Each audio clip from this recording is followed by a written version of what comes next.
MJ in the house, otherwise known as that rocker Marty Jannetty, rocking and rolling, strutting and strolling, slamming and jamming, moving and grooving, taking care of business and having good times. From Austin to Boston and Maine to Spain, we always doing the right thing. And the right thing now is to watch Hannibal TV. You know why? Because it's the best thing there is. Rock it.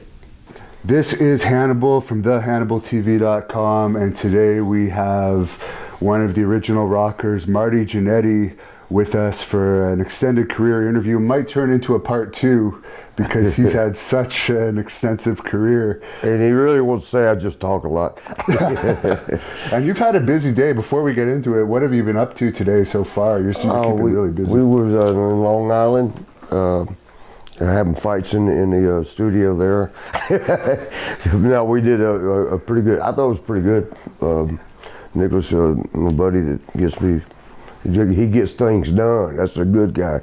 But yeah, we thought it was a good interview. We did that, and then we did a wing festival thing where signing autographs and tasting chicken wings and looking at a few.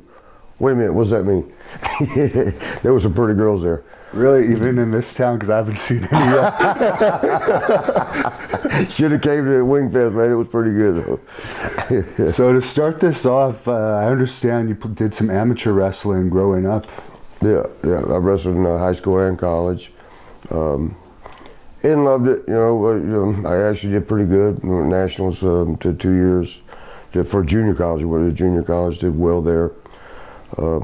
But it's kind of what got me into pro wrestling. But for any of us that have done other sports like kickboxing and everything, we love we want to know that we really did this. So I was always kind of in love with my wrestling, but I wanted to play football, and evidently I just wasn't good enough.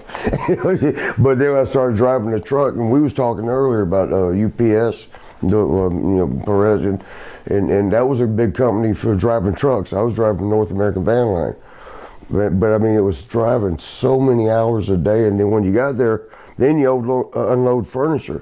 And I got to thinking, like, well, if I'm gonna do all this driving, because Jerry Oates, the guy in my hometown,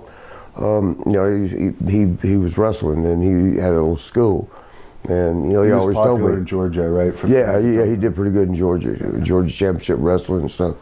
And so I was like, man, if I'm gonna do this, if I'm gonna wrestle this furniture, let me go ahead and see if I can do this. And me being a littler guy, that was my holdback from pro wrestling, because all the guys are big, like you. Everybody's big, right? And here I am, 5'11", 220, actually like 205 at the time. I'm like, I'm not big enough. That was my biggest thing, but Jerry's like, no. In hindsight, Jerry just wanted the money.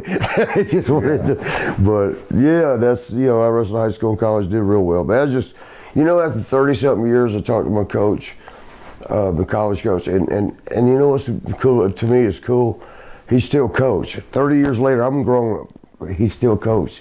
When I was talking to him on the phone the other day, I was like, Coach, but what about this, Coach? Remember that? He's still coach. That's kind of cool that never changes. Yeah. So I mean, that was pro wrestling came kind of behind that. And you started off in the Central States territory. Who got you in there? Well, Jerry kind of hooked me up with Harley Race. Okay. Harley and Jerry had a little bit of a friendship or whatever. Bulldog Bob Brown, for those who remember, a good guy, and Bob Geigel. It was their territory. It was all theirs. But the connection with Harley Race through Jerry Oates is what got me out to Central States. And then, man, I fell in love with that, because when I was driving that truck for North American, man, it was a lot of hours. It was a lot of moving furniture, and if I get $350, I was like, that was a good week. That means I worked a full week. I went out to Kansas City, and we did 1 week of wrestling, and I got 400 something. Now, now of course that's like, oh, that's pennies. Back then I was like, look at this, I got a $400 check, I'm doing this forever. I was so happy, man, I couldn't have been. Plus the perks of being a single guy, the women that were there, I was like, how do you beat this life? I'm getting paid and getting laid. We don't want to say that, but I guess you were driving with Harley Race and Ric Flair at times in that territory. yeah. Oh man, those were fun trips. Oh, and remember, I'm brand new in the business. I've watched Ric Flair, I've watched Harley on TV. Yeah. But now I'm actually in the same industry. I'm riding with them. Can I tell a real quick story? Yeah, of course. Harley and him were so competitive amongst themselves, and me and Tommy Lane, it was Tommy Rogers as he went by. We were at Uptown Boys tag team. We were riding with them, and back then when I started, we charged 4 cents a mile. Whoever was driving, whoever's car, 4 cents a mile, and you all ride together, and that's how we did it. So, but we knew when we ride with Harley or Flair, we ain't got to pay nothing. Because remember, it's just $400, but we're trying to save all of it we can. But so on this one trip, it was hilarious, man. They were outdoing each other. Only way it was going to Des Moines, Iowa. We were based out of Kansas City, Missouri. We're heading up to Des Moines, and they're trying to outbuy each other. Hey, y'all want something to eat? Like, y'all get money? Like, no. They were outspending each other. They were big dogging it. Yeah. But it was coming back. That was the funny part. We stopped, got gassed up. They both in there buying the beer. All right. Flair's grabbing the cooler, the ice, and Harley's getting the beer. They're arguing about who's paying for it. And we're just sitting there like, okay. As we're riding though, they're in the front seat, and boy can Harley drink. Harley's he's just slamming his beer, throwing them out, and we used to charge the coolers back there with us. We in charge of the cooler. So he'd finish it, reach back.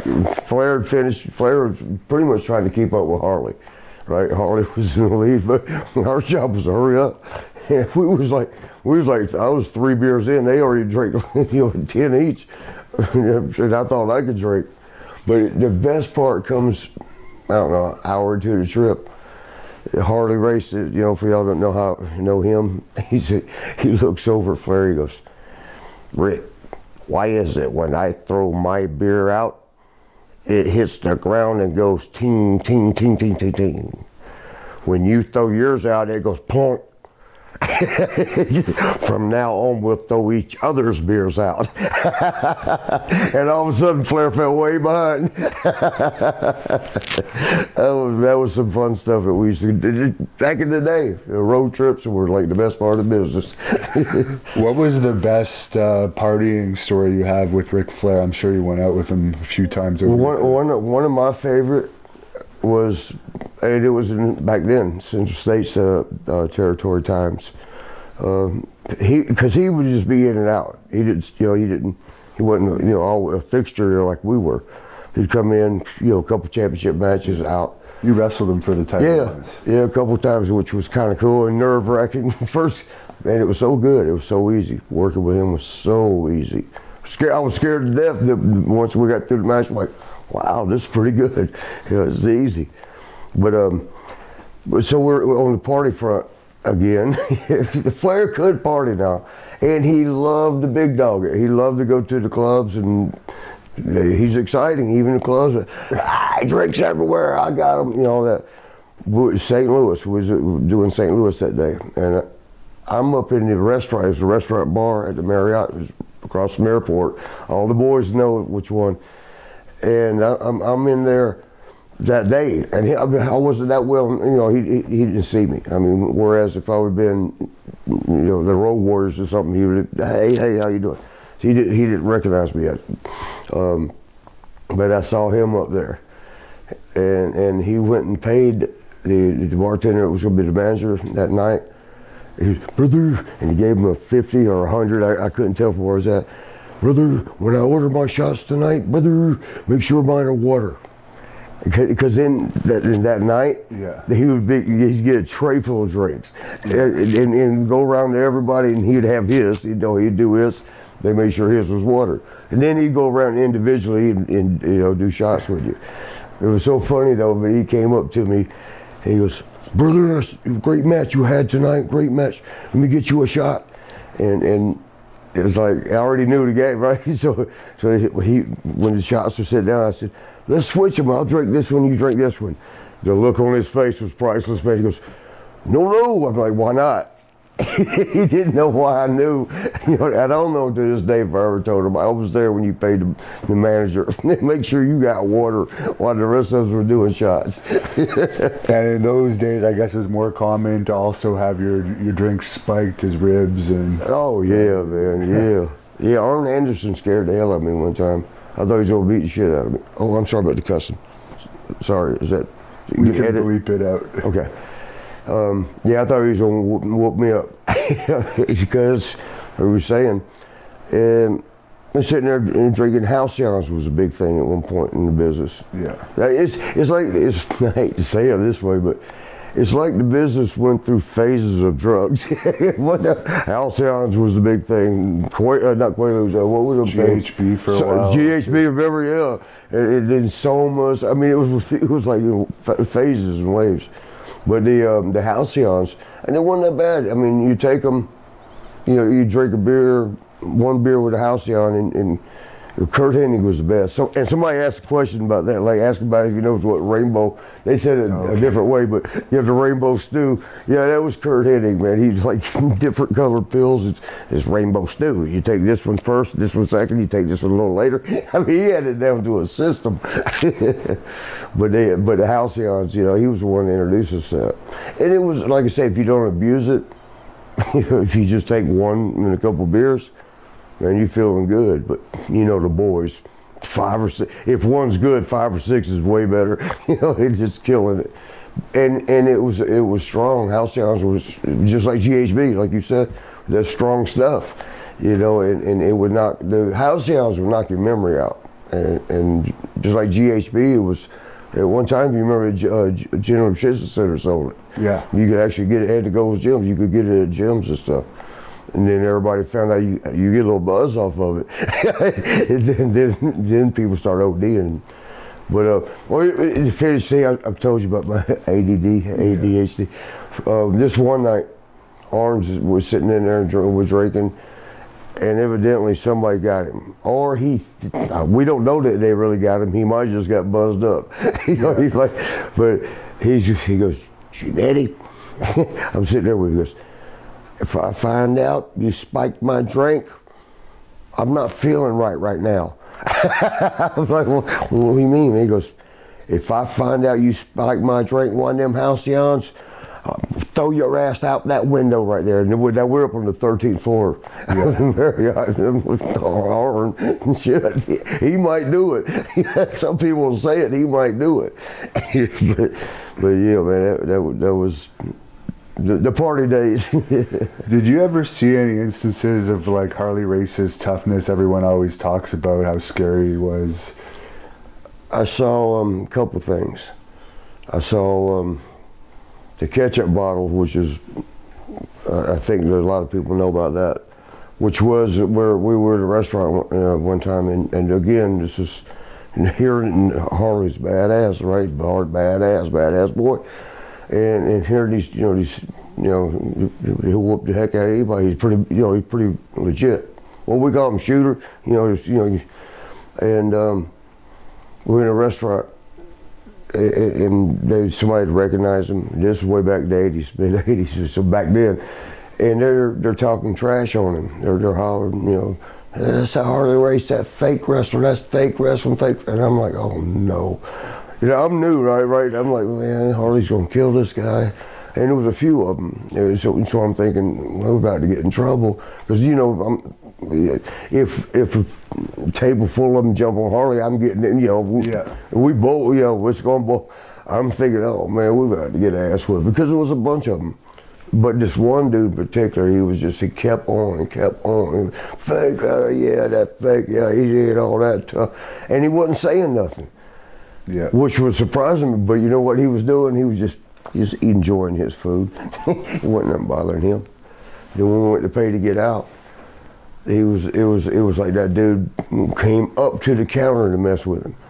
And that's when I'm like, this is too much, man. Something's got to happen out of this. And he was like, yeah, I didn't think you was tucking. He ain't said nothing, right? He ain't responded. I didn't think he was all that tough. I didn't think he was tough at all, that fake wrestling. In fact, that ain't blood capsules, you know, that blood, that's just ketchup anyway. It ain't even real blood. They're all just a bunch of phony, yep. Kept on with it and on with it. And Harley just paid our bill. He paid for mine. As calm as could be. And I'm sitting there thinking, well, something's got to happen. Because back then we called it protect the business. Yeah. And I'm thinking, well, he's got to, but we're outnumbered. So how's this? And again, this is a legend, right? I'm watching and the guy kept talking trash to Harley. I can't remember if he actually touched him, which then you know it's on. But Harley reached over and got a ketchup bottle.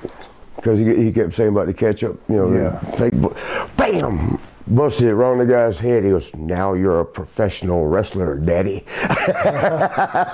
We witnessed firsthand. I'm like. That was back when they were glass, I guess, right? The ketchup bottles. Yeah. Oh yeah, when he plastic heel. You know, it's just. And the famous story about you in that territory, which I guess Scott Hall has admitted, I heard him admit that he attacked you when you were sleeping, I guess. Yeah. It was due to a rib. Well, no, it wasn't a rib at all. What had happened was Dave Peterson, one of my best friends in life. We went and checked in the hotel room, and he went in. He had a mustache thing. If you ever knew who DJ Peterson, Dave Peterson, because he wrestled, AWA days and made it WWF too for a while. But he had Scott Hall has that mustache thing, had the curly hair. He actually could have a little bit of a Scott Hall look. But what he did when we went and checked in a hotel that night, well, this particular night that caused all this, you got rates. I mean, they were all fans of Central State Wrestling. A lot of times, I mean. And so you get a rate, you get a discount. And he went and said, "Yeah, I'm Scott Hall." Because he wasn't known yet. He was just started in Central State, so he told me he was Scott Hall. And got the rate. He got us a rate. And, we ended up partying up in the room. And we had a bunch of girls over. It was just a typical, young guys partying. I mean, it was nothing, no damage. Like, I think they actually took an out check for $50. I think a lamp had broke. Well, what we had done was taken the top bed off on the floor, threw it on the floor, so because we had a bunch of people in there, so everybody was like lay on this box spring. You can lay on the bed, you can lay on that bed, and the box. We were just making more. It looked worse than what it was. It wasn't really that bad. Just the lamp broke, and I got charged for that. But evidently, and then so next day was Thursday, and I remember like every detail of it. I was still hungover because back then I used to party. When I said that today, you're like used to party, and hungover from that. I mean, because we partied. We had a bunch of girls over. We partied, and we got to the arena, municipal auditorium there in Kansas City, and I laid on the table. Was like, I'm taking a nap before my match. I want to do good, and it's TV taping, so I want to do real good. And I'm laying there hungover, like, oh gosh, this hurts. This hurts. And if actually, I fell asleep. Next thing I know, I'm on my hands and knees in his dressing room, and I'm hearing commotion, all this noise, and then I see Scott Hall going like, "Fuck that, fuck it!" You're leaving, going out the door of our dressing room. Baby faces. We had across the stage was where the heels. Back then, they kept us separated, or at least tried, But they, I was on my hands and knees in the dressing room, like, what the hell's going on? Dave, DJ, he come and got me. He goes, "Come here, man." And he took me from a mirror. This was cut open. It was like hanging a little bit. My lips were split. I mean, half of it was here, half was over here. And I'm looking like, what the fuck? What the hell just happened? What? What's going on? And they said, "Scott just come in and started pounding you while you was, asleep on the thing."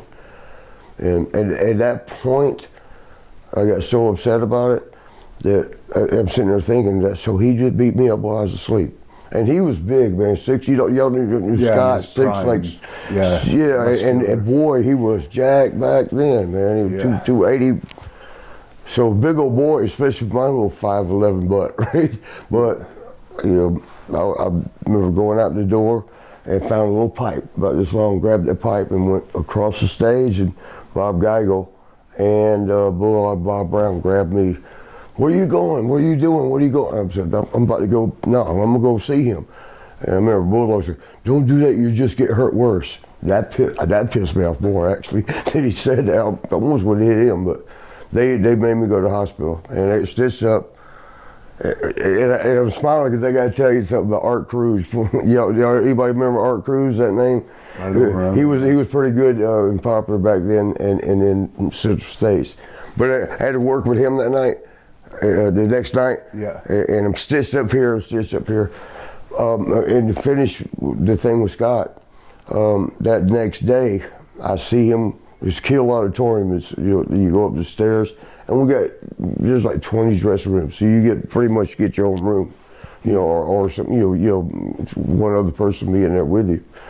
But stitched out, right? It just happened the night before. And I see Scott Hall. I'm in the hallway though, and I see him coming. I'm like, oh shit, because I'm like, and he sees me, and it's like, oh God, here we go, man. Because I was the next day, I was still sore, and he comes up and he stops a little bit. And he goes, I guess you want to go round and round now. And I'm like, just one more time, but can I heal first? I was like, can I please heal first? Because I'm sore shit.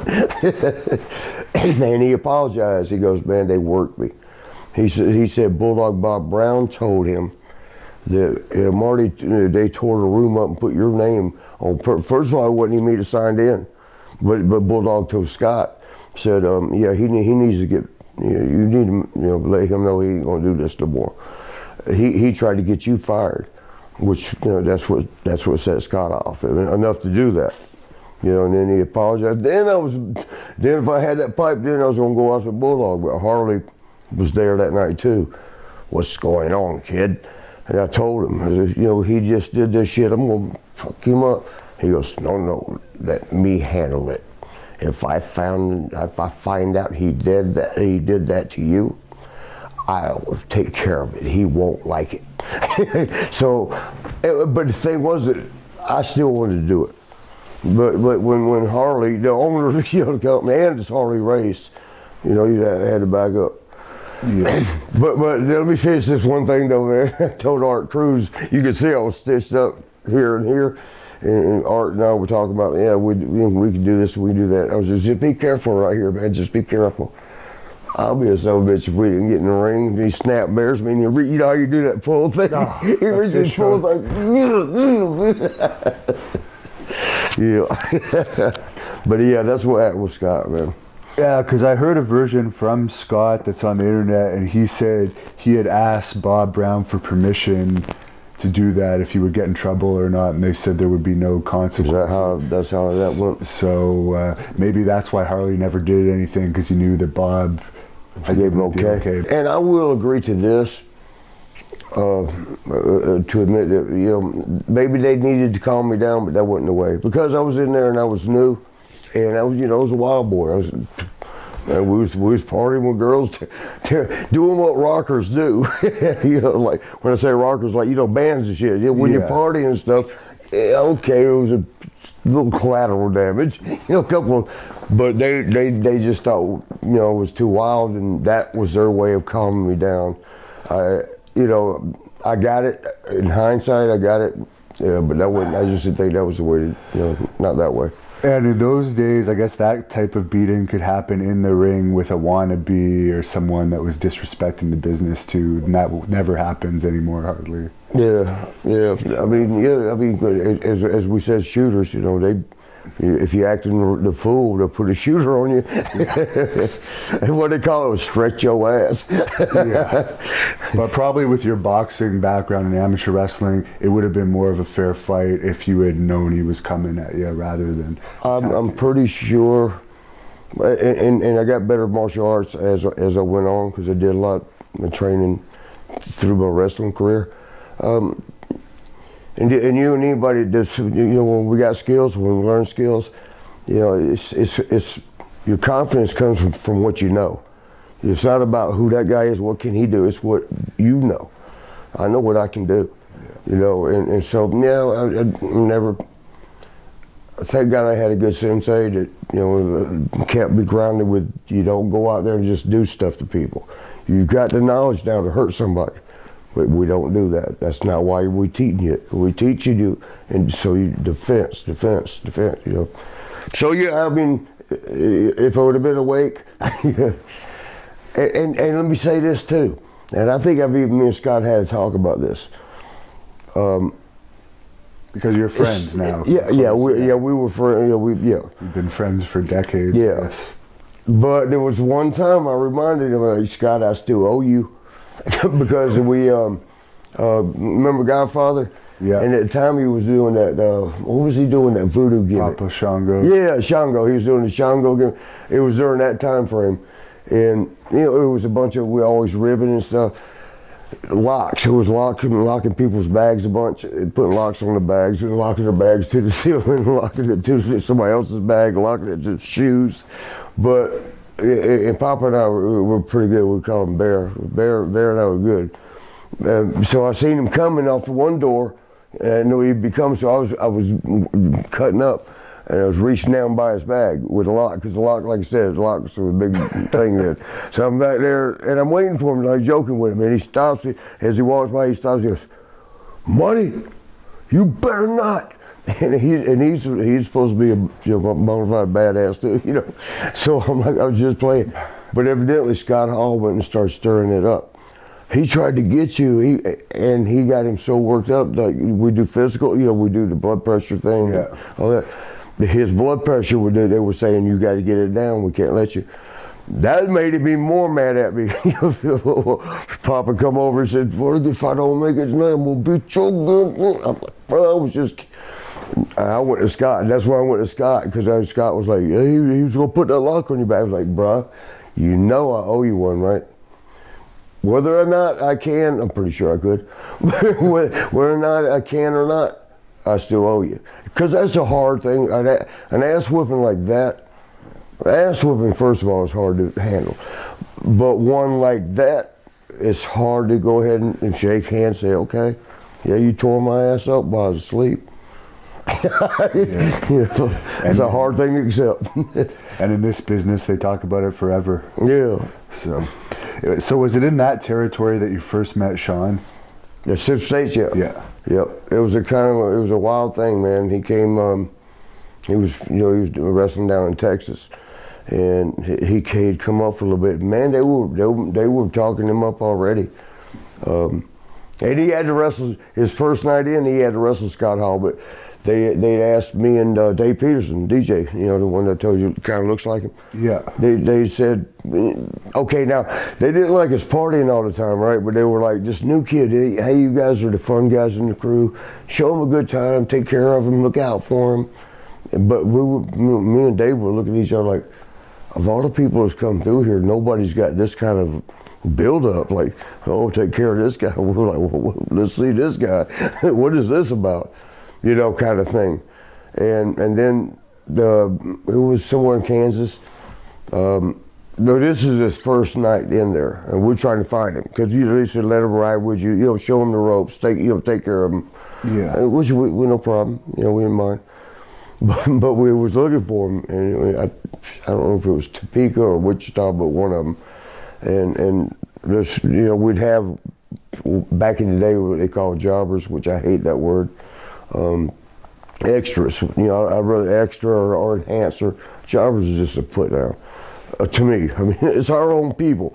You know, we're putting our own people down. But anyway, there's extras in there, and so we don't know which. We're looking for Sean. Me and Dave, and these, you know, guys we didn't recognize. We're asking them like, Shawn Michaels, anybody? Shawn Michaels, anybody? We went up to this one that he has blue jeans pulled up under his chest. I'm not trying to talk him down. This was the first time I met. Pulled like up here, and he had this big Texas belt buckle right here. he had some boots, with his blue jeans tucked in them, short hair. And we said, hey man, do you know Shawn Michaels? We're looking for Shawn Michaels. You know, he goes, oh, I'm Shawn Michaels.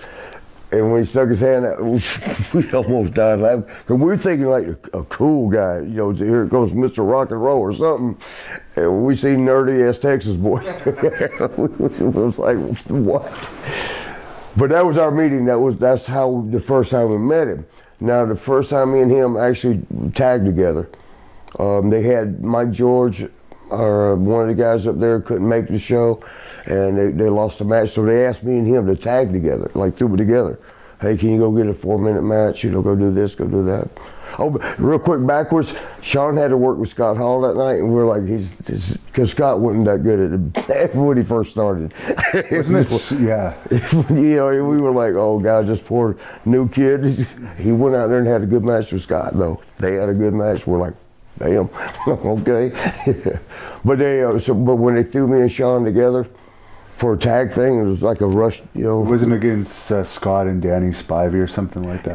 Yeah, they were called American Starship. Yeah. I guess it was Dusty Rhodes' creation. And Danny was like 6'8", 6'9", Scott, you know, being what he was. And Danny wasn't as bad, if I say it that way, but at their beginnings, they both got good. We're going to ask Danny about that match. Yeah, it was like, man. But Shawn and I remember this, and I've said it so many times before. I remember being on the outside of the ring watching him, thinking, okay, fuck, if he would just do this right now, and then he'd do it. And then I'm thinking, okay, it's set up good and he'd do it.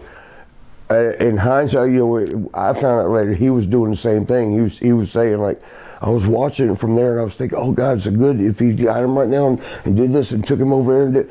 So, somehow we clicked. Didn't even know each other, you know, that well. I mean, we had met. But our first time ever a match was thrown together, a fill-in match, because I think it was Mike George couldn't make it, but who one of the regular guys there.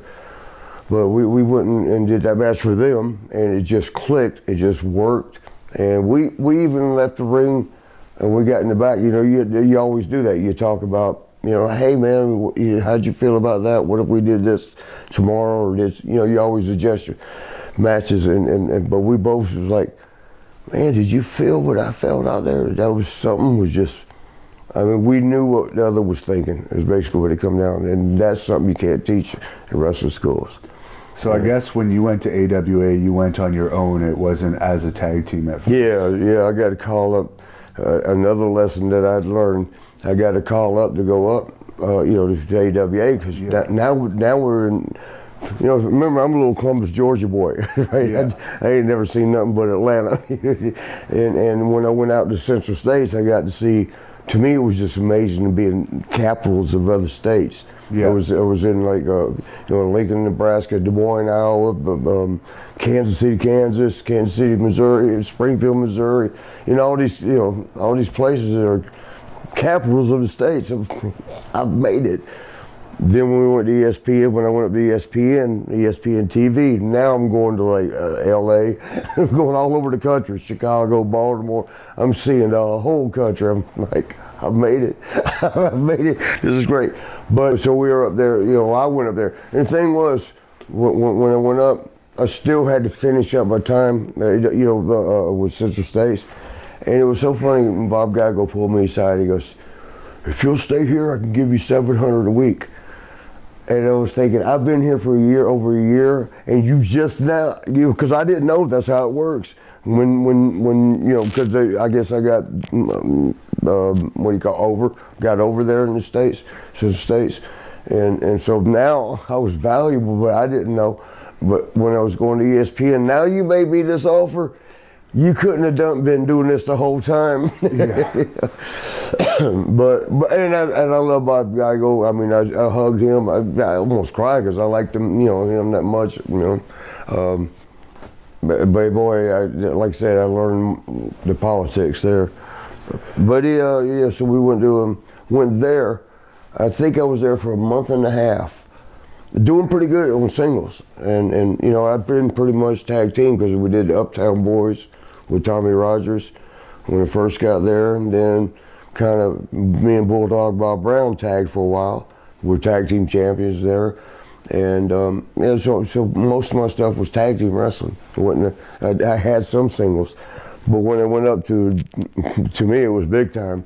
You know, I'm ESPN now, nationwide. You know, nationwide now. It was singles. It was doing pretty good, and then Greg Gagne came to me, and he said, "Marty, we want to make a tag team. You somebody that's got your kind of energy, a lot of energy, a lot of high flying.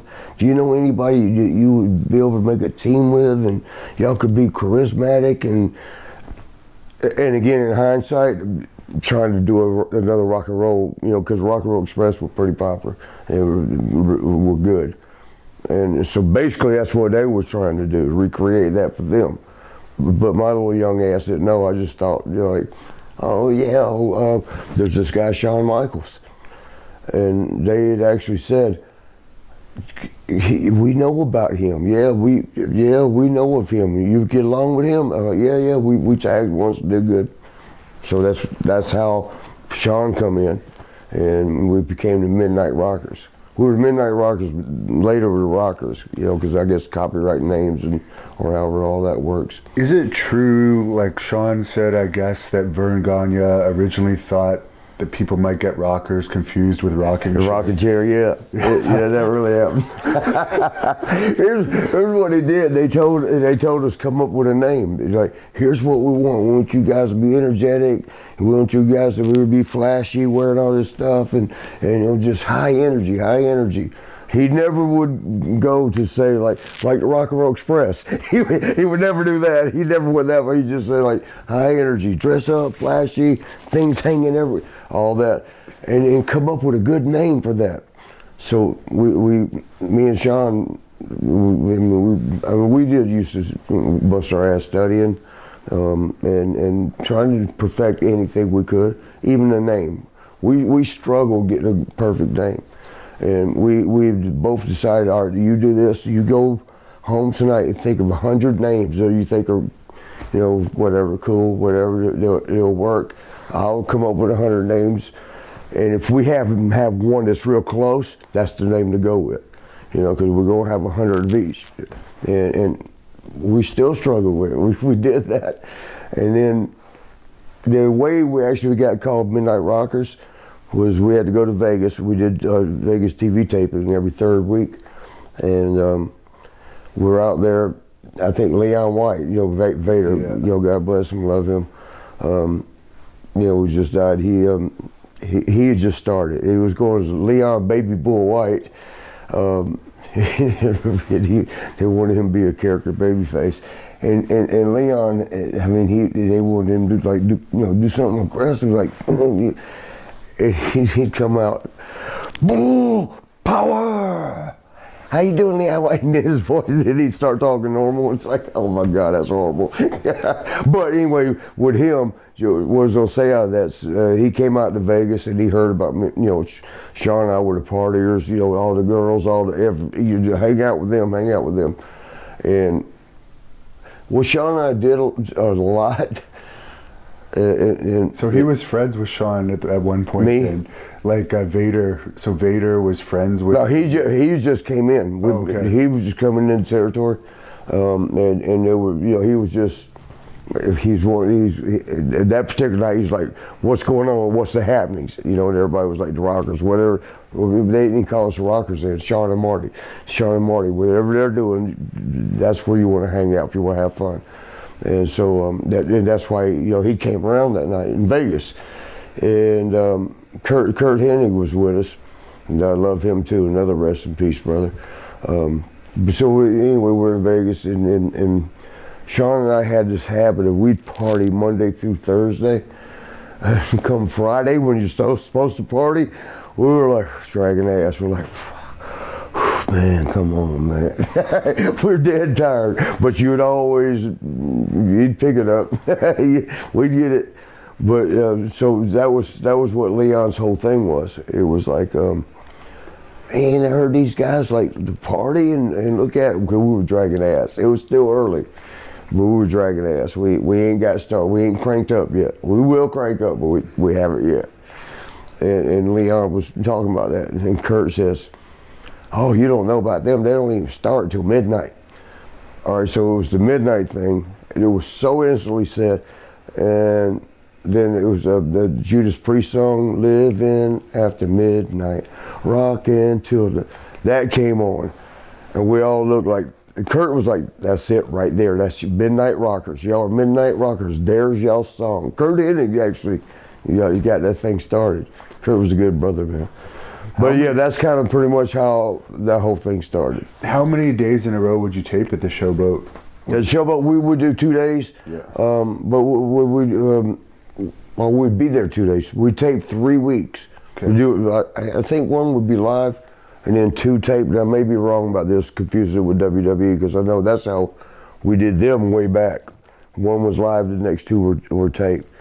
But for Vegas, I'm not sure it was a live show, but we do 3 weeks worth of tapings, to things, the show. So you would party after, and the bars don't close. Oh yeah.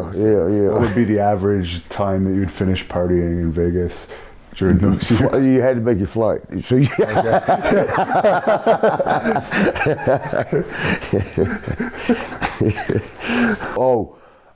me throw this in. I've told it before, and I've got a book. I'm 3/4 way through my book, and it's in the book. There's a lot of the stuff that's going to be in the book. Is that with Scott Teal? Is he still I was going to work with him, but now I got Justin. How you say his last name? Barrazo, Bizarro. Oh, cool. This is Sports Illustrated.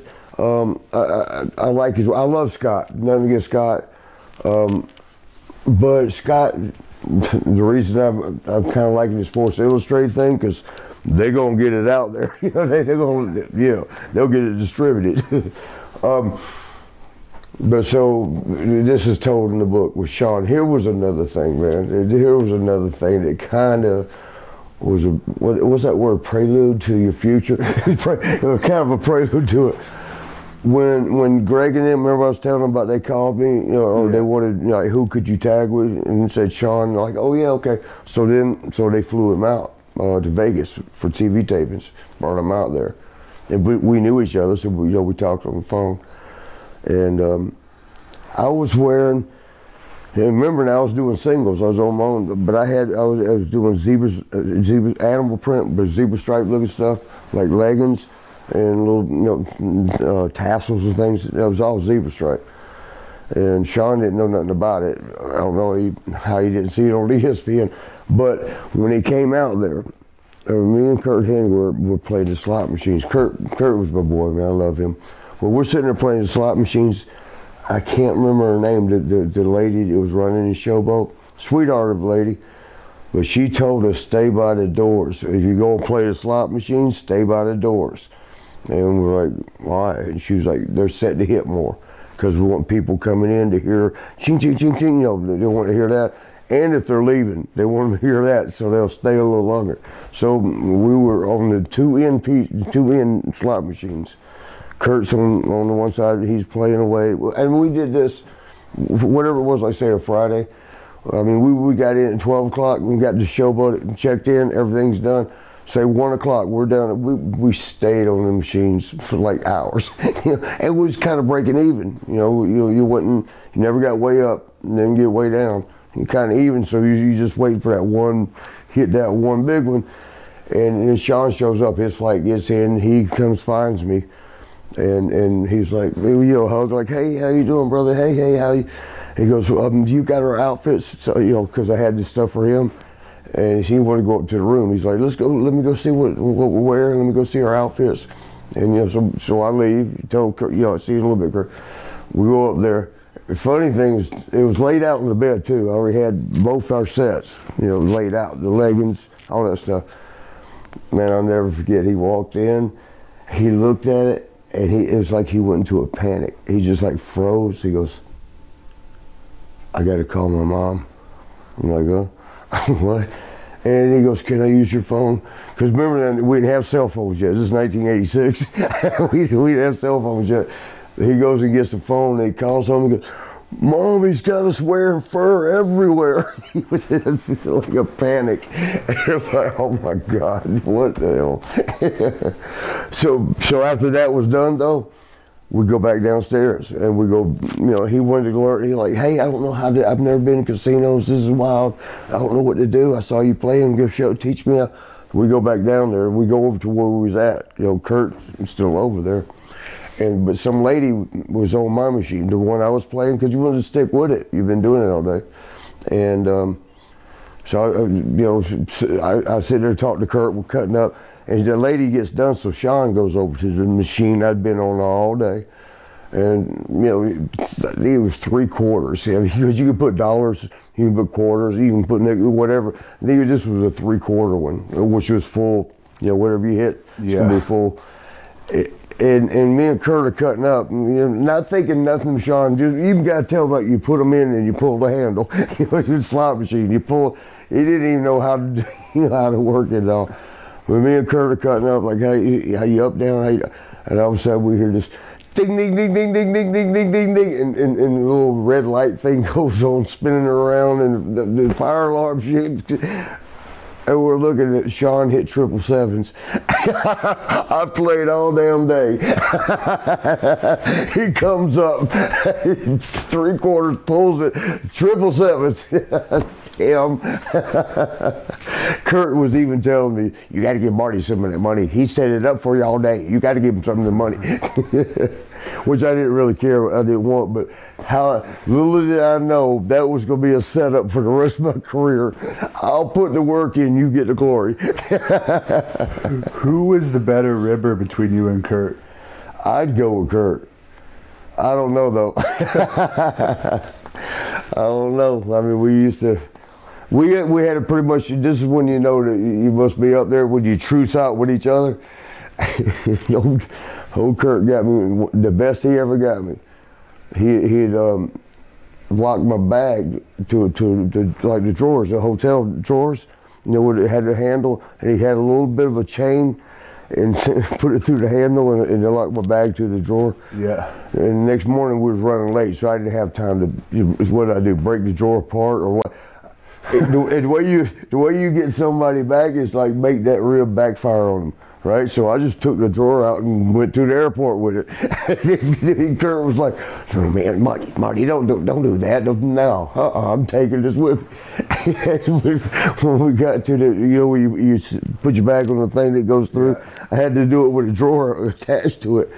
And they were like, they were even confused, like, what do we do? The people working there, they were like, what do we do about this? Curt's like, he always checks his drawers. He always, Curt was always so funny. But it ended up, I actually didn't get to make that flight because they didn't know what to do. We went through, they let it go through. But then when we got to the plane, it wouldn't fit in the overhead. They were like, well, you go, they were confused, like, well, we can't let you have a drawer, but we don't know what to do. When you go, end up having to take the next flight, and Curt was like, he never would rib me again because that went up. His rib got back at him, you know, because I was like, somebody locked my drawer. Curt Hennig was with me. I don't know. And I guess sometime before you went to AWA, you had your first tour of Japan with All Japan. Yeah, I went to. Well, Harley liked me. I don't know if him to death, but he liked me. I guess whatever he saw in me, he liked. You know, he thought, you know, because he was old school. He liked to see, keep it real. You know, make them believe it's real. You know, hardcore. You know, make, you know. Yeah. And real quick, one of the most impressive things that got me with him and there was a guy that wrestled as Sheik Abdullah. Out in Central States, and they had a strap match where you put the thing around the wrist, each of them, and you got a strap. You can pull it, you hit them, you choke, whatever. Strap match. And at the end of that night, I'm getting ready, and I hear this.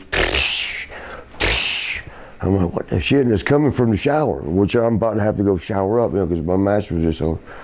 And I'm like, what the hell's going on? I look in there, Harley's got a belt, his belt, and he's, he's whipping himself with it. I'm like, what are you doing?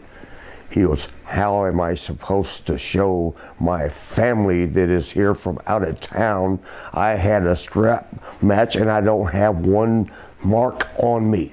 I was like, holy shit, I love this brother. I mean, I fell in love with him with that. Like, that's hardcore. He's putting shit on himself, you know, so to make, I had a strap match, you know, but, and I guess I was a little bit like that or something. He just saw something he liked in me, and so he got me in Japan in my rookie year.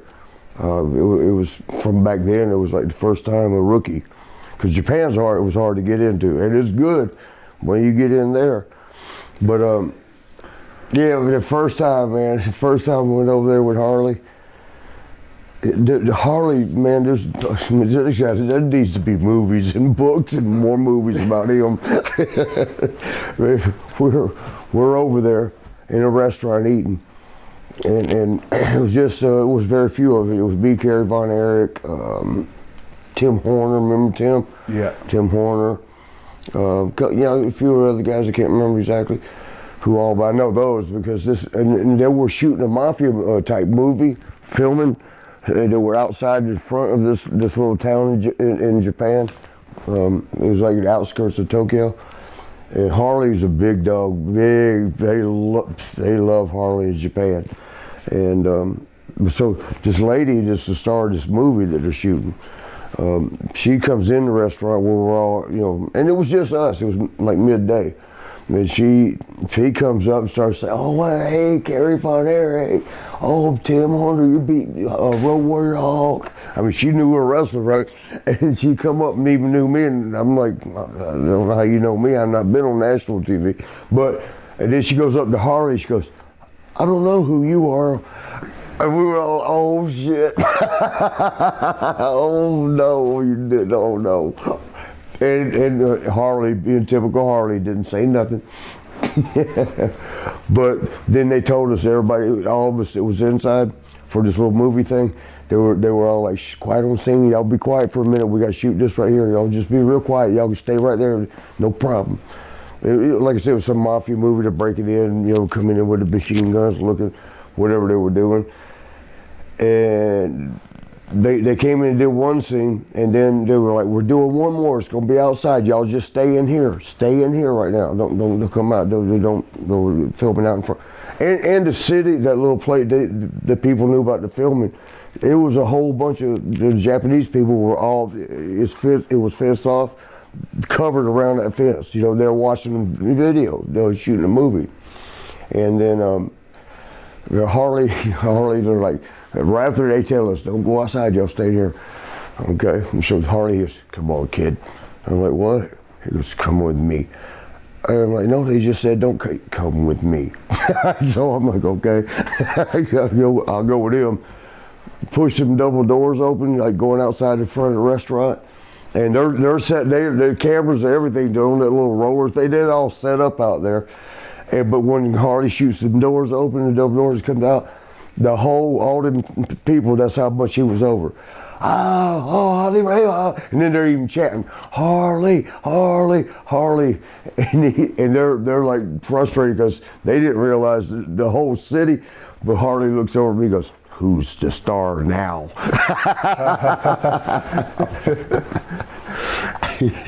That was Harley, man.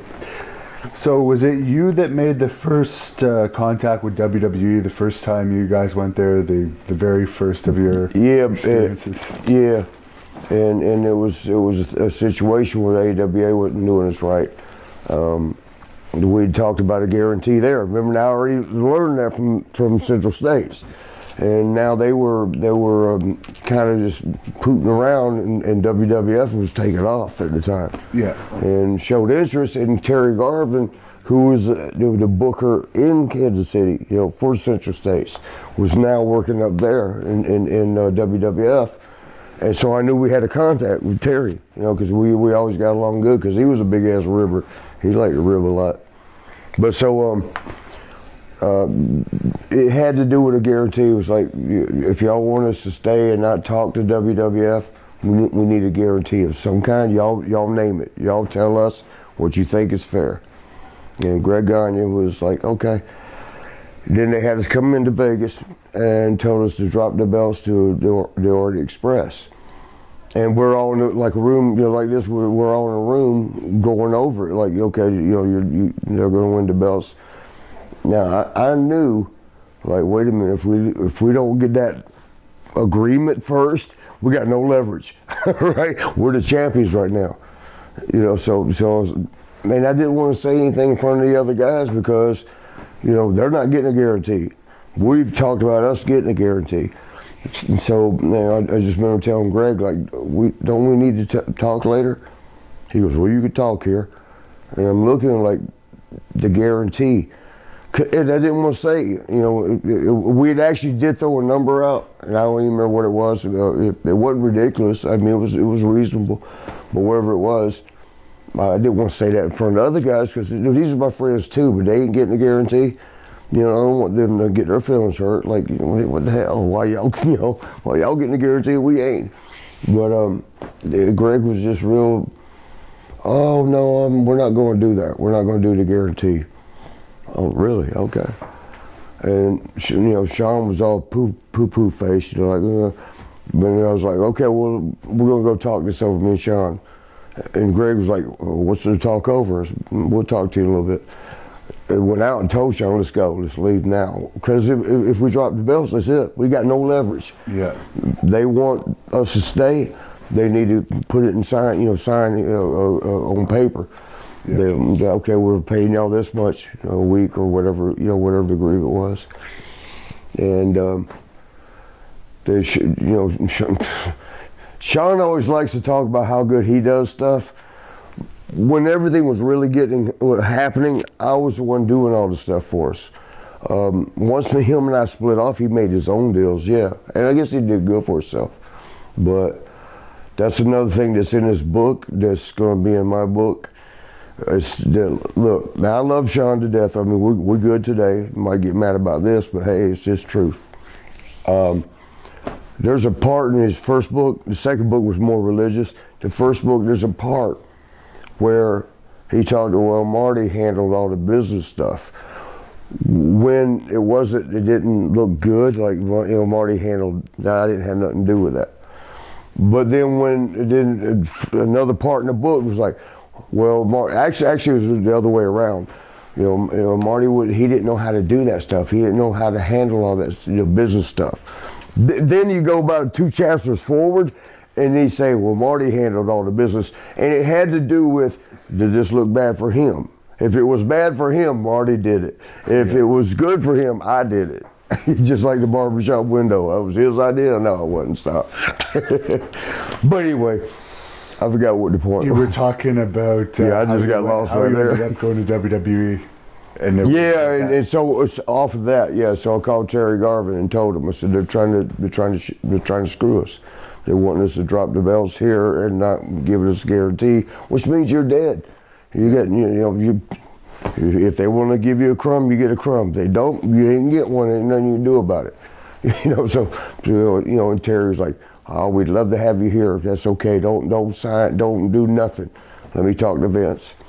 And so, a couple of days later, he called me. He goes, well, you guys start here. And he gave us a start date. So that was how we first went to WWF. And it was over, stuff the Gagnes did to themselves, man. They panicked so bad because they used to be, they were a pretty good thing. The AWA was pretty big. Yeah. But when WWE started taking off, they started panicking and doing things wrong. I've told this before. When Sean and I first got there, I got there, and then he came in with Midnight Rockers. The houses, we were going to Denver, we was going to Salt Lake, we was going to San Francisco, LA, and the arenas were full. So we left Central States where the arenas hold 5,000, 7,000. Now we're in the 15,000 seat arenas full, sold out. So we're like, wow. Then WWE started taking off, or F at the time started taking off. I think it was the Road Warriors left first. And all them full houses, half houses. Then the Freebirds left, Michael Hayes and all them. down to a quarter of a house.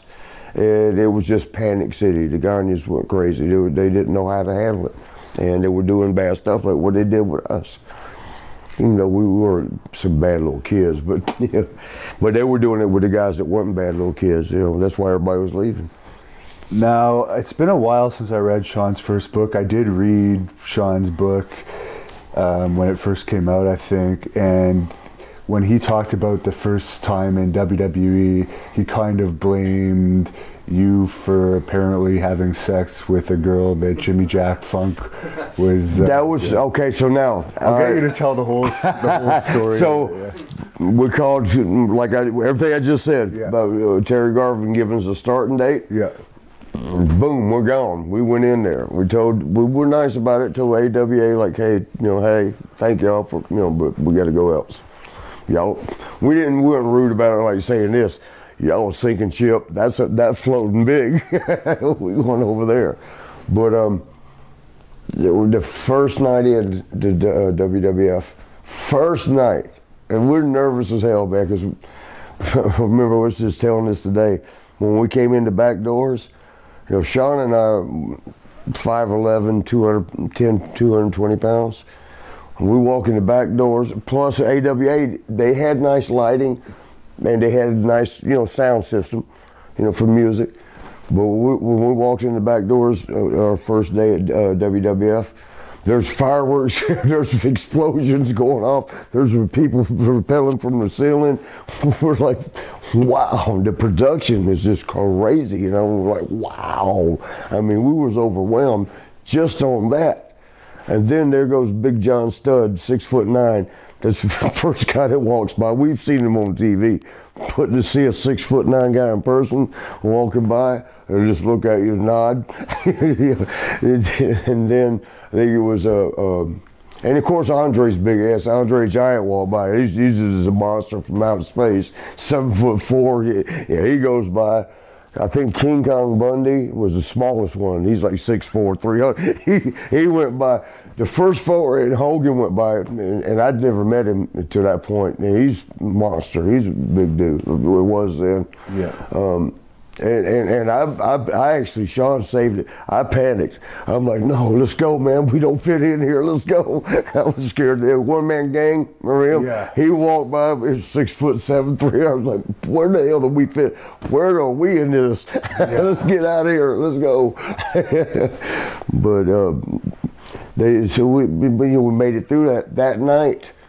We went out to the club. It was Buffalo. And there was a club, I think it was Ramada, we don't even need to say all that. Whatever club or rest hotel it was a bar there. All the guys, took care of the boys. We always do that. We have our bar. And we're in there, and Terry Garvin said, mingle with the guys, mingle with the guys. You need to, don't seem like an outsider, So, we're in there cutting up, fraternizing, cutting up with the boys, and Jimmy Jack Funk. At first, he thought we were pretty boys, which if you look at this face, he must have been drunk. But in comparison, maybe. Yeah.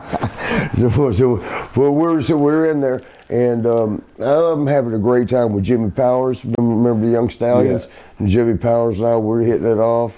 British Bulldog, Davey Boy Smith, we're hitting it off. We're having a great time.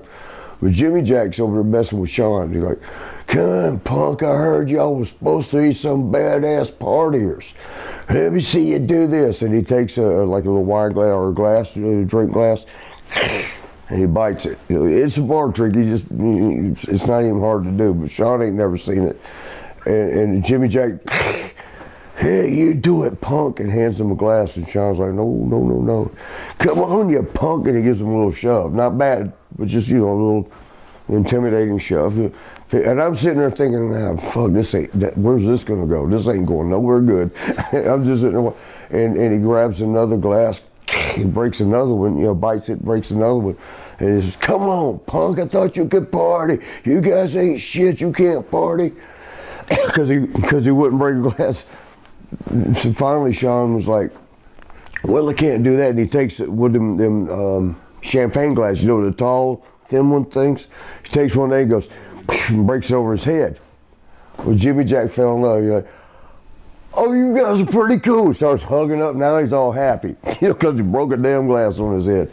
But so that whatever goes on the end of the night, closing time, MJ, that'd be me.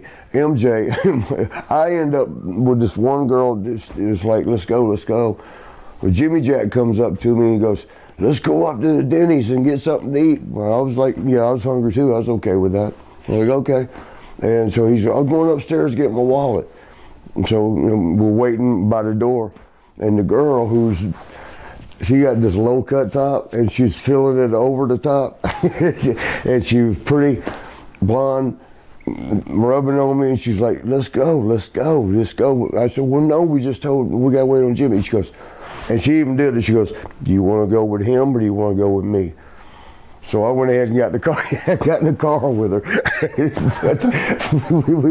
we get in the car, and when she went the wrong way, had to turn around and come back right by the hotel. Now Jimmy Jack's out front looking around, and he sees us, and I'm like, and I'm doing this, like out the window, I'm pointing like I'm telling her to pull over. I'm like, damn, turn around. But I wanted him to think I was saying, like, turn in, but she wasn't going to turn in. She was not going to turn.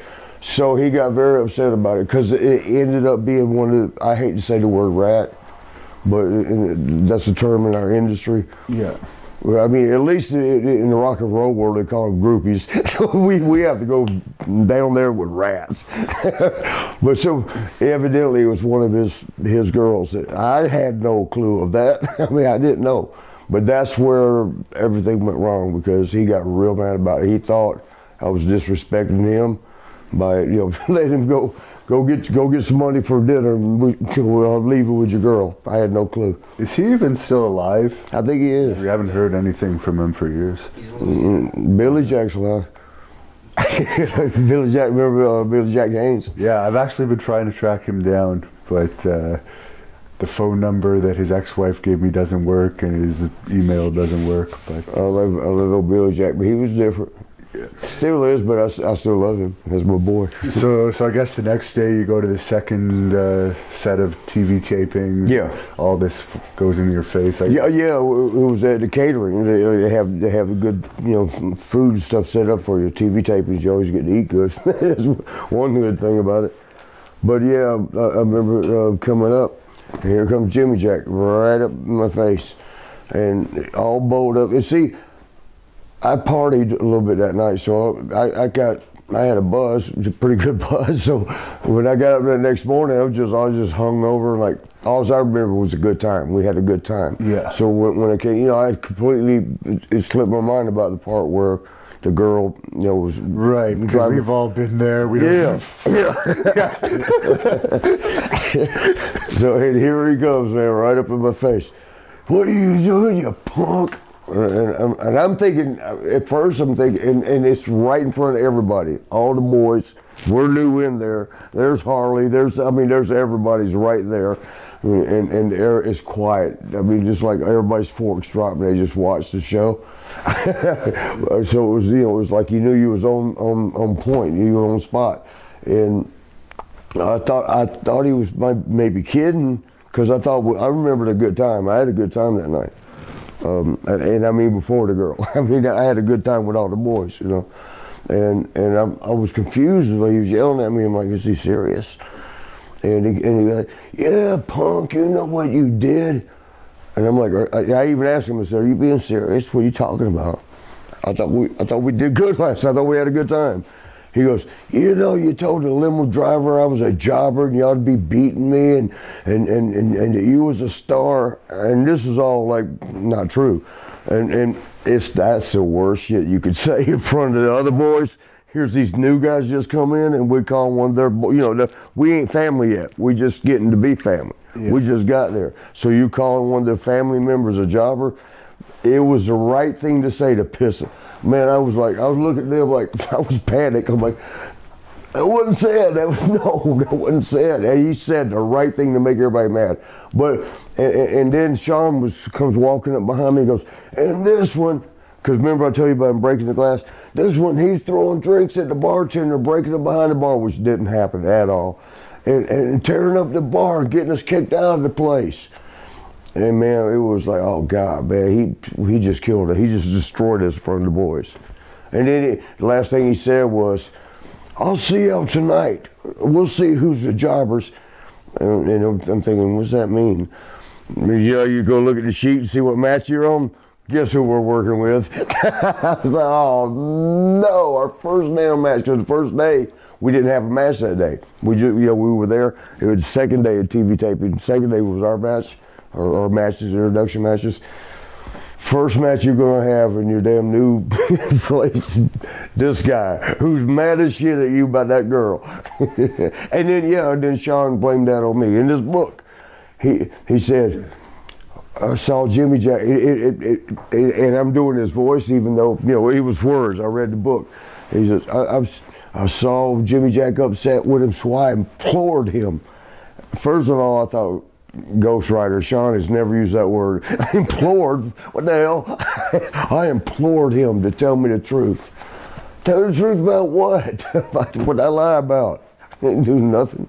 But so yeah, he kind of made it look like I was the reason when it wasn't even close to true. Wasn't even close to true. That was the reason. Jimmy Jack's actually apologized to me since then. Okay. He said, brother, we was on the road 30, 40, 50 days. I'm so sorry about that. Because then we got let go. we was, after we did our match, we actually went ahead and had our match. It was good. We had a good match with him. And then Jimmy Jack was a little... Did they use it on TV? I don't know if they did or not because they let us go. So they may not have. I don't remember. I just know it was pretty good. It was good. And, Jimmy Jack was a good worker. He was a very good worker. And I remember we were leaving that night. And Vince was like, I remember looking at us and he goes, hey, you guys, like, how do you say it? Rock and roll, have a good time, but don't party too much. So we didn't know, we're like, okay, that's a mixed message. What do you mean by that? It's fun, rock and roll, but don't party too much. Something ain't right about that. Sure enough, Terry Garber said, Marty, y'all need to pay your own way, fly in and have a meeting with Vince. And he was pretty much saying, y'all gonna get let. This is the way to save your job. A chance. It may not save it, but here's a chance. Go over there and talk to Vince. We did. Bought tickets, flew out to Connecticut. Sitting in a couch thing like this. Sean's got his legs crossed. He's got his new snakeskin cowboys on. We're waiting in the lobby at the WWE building. Vince comes walking in late. He can walk in late, that's okay, I guess. But he goes walking in, and he looks at Sean's boots, he goes, nice boots. Oh, shit, Sean's like, oh, thank you. He goes, they're made for walking, We're like, oh, no. He goes, oh, just kidding. So then we go in and sit down and talk with him, then he tells us, y'all are done. But that's how it really happened. That's the truth. And Sean will tell you, Sean will admit to it too. Was your incident with Jimmy Jack before or after the Haku thing happened with him? Boy, Haku, I think was after where Haku got him. Yeah. I think that was after. Because we heard later, he goes, somebody told us like, yeah, Jimmy Jack's still messing up. Because he just lost it. A lot of guys did. Billy Jack, from what I heard about him, like 40 days, it's a grind. Unless you do it, it's hard to understand it. It's a hell of a schedule. You up at 5 o'clock, hurrying up because you didn't get up in time. Hurrying up to get to an airport to be there for your flight. You get your flight. You eat breakfast in New York, lunch in Chicago, and dinner in LA because your jet set. You're going. And then when you land, when you get to your destination. You run down and rent your car, get your car, get a hotel room, where you go stay. Then you go find a gym or somewhere to eat. Then you go to the gym, and then you get back and get dressed, and then you get back to the building to wrestle at that night. And if you're goofies like us, you find a club in that town, and then you start that whole process over again the next day, and the next day, and the next day, and the next day. After about 3, 4, 5 weeks of that, guys start snapping. They said Billy Jack was trying to open the door, the emergency exit door. He'd had it. He was trying to open the door and jump out. On a plane? Yeah, on a plane, yeah. Yeah. And for Terry Garvin, what do you think about all those accusations that came out later that I guess he ended up resigning over and never, that kind of was the end of him in the wrestling business? With the kid thing or something? I never saw it. Yeah. That's the best I can do on that one. Yeah. I never saw it. And just because you mentioned Jim Powers, there's always been the rumor about Pat Patterson and Jim Powers. Did you ever hear anything about that? Yeah, because Jimmy told me, me and Jimmy are real good friends.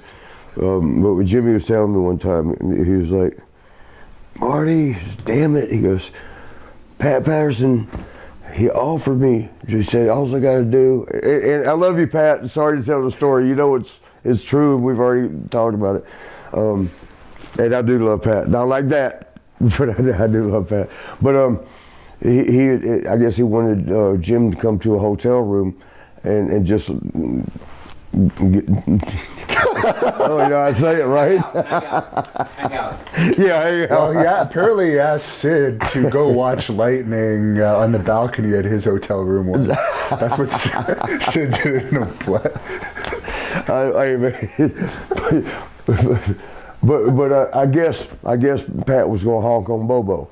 That's all. Jimmy didn't even have to be a pitcher or a catcher. He just get. You go have to edit this out. You get a.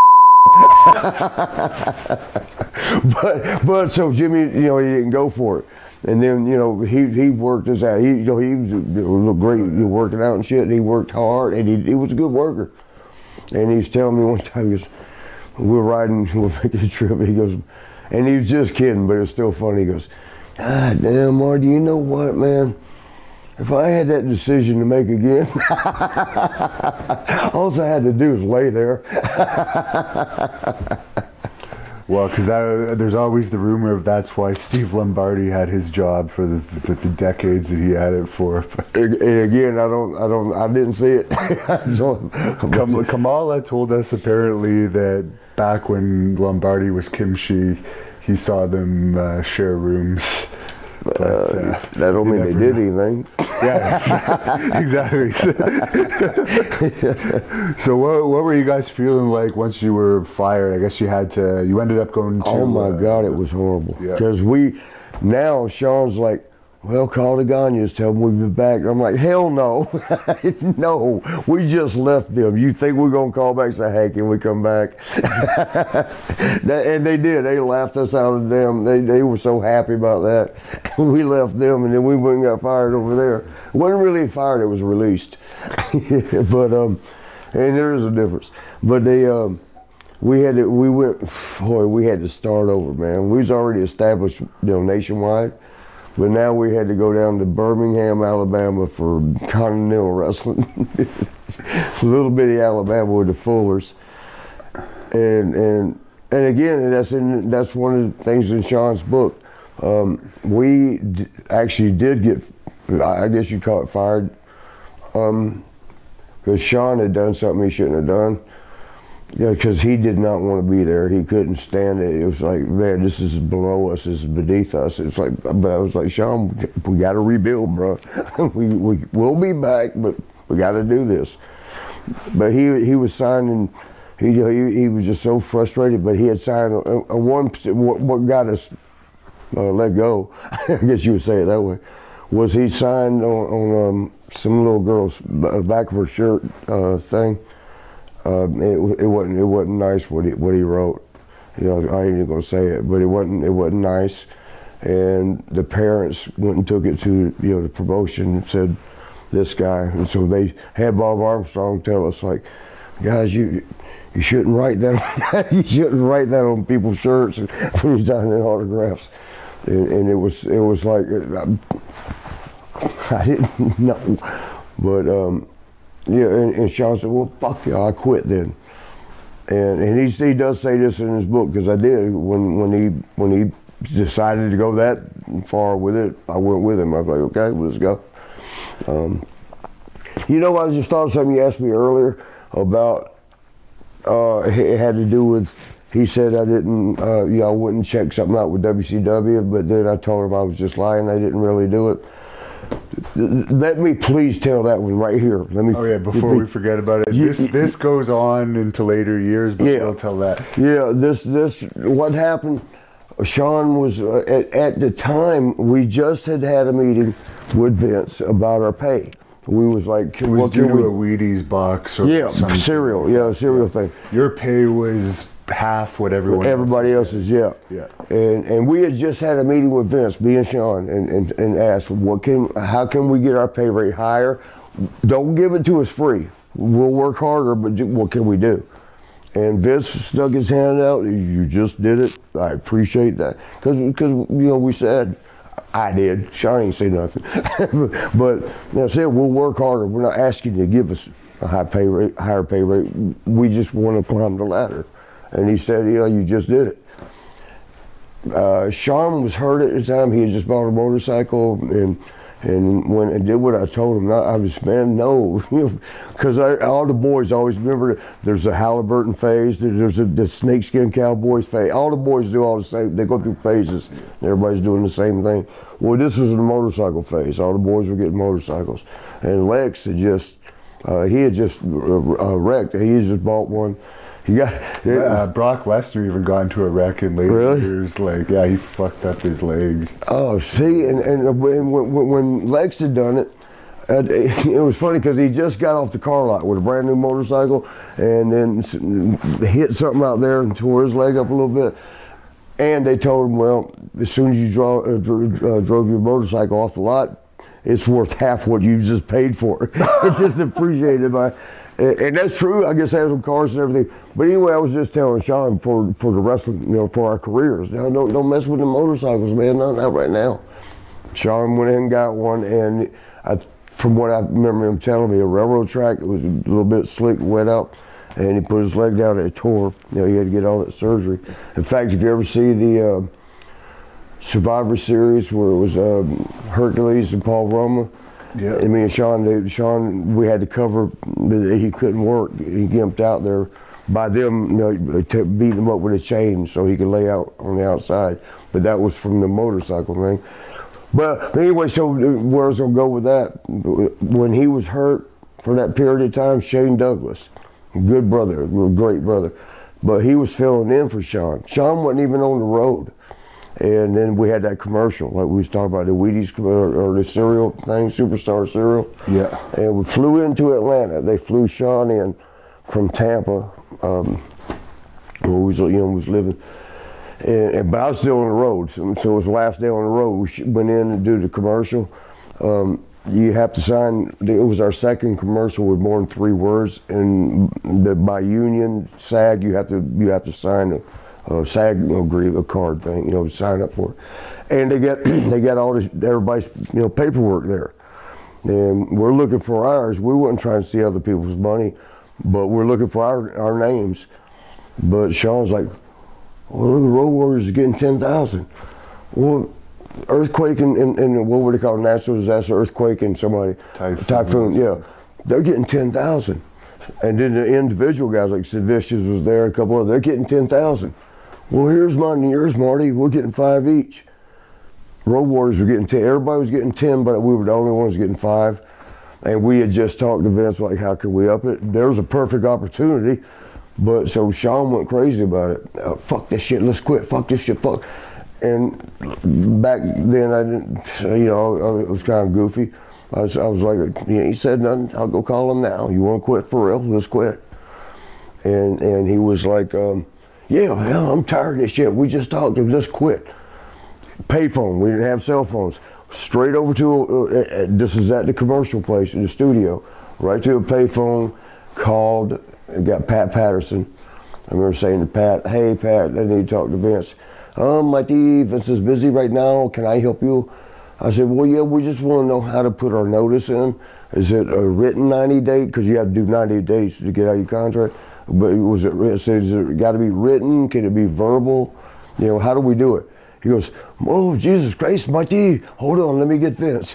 He was like, and so then Vince got on the phone. Now, Sean is standing right here.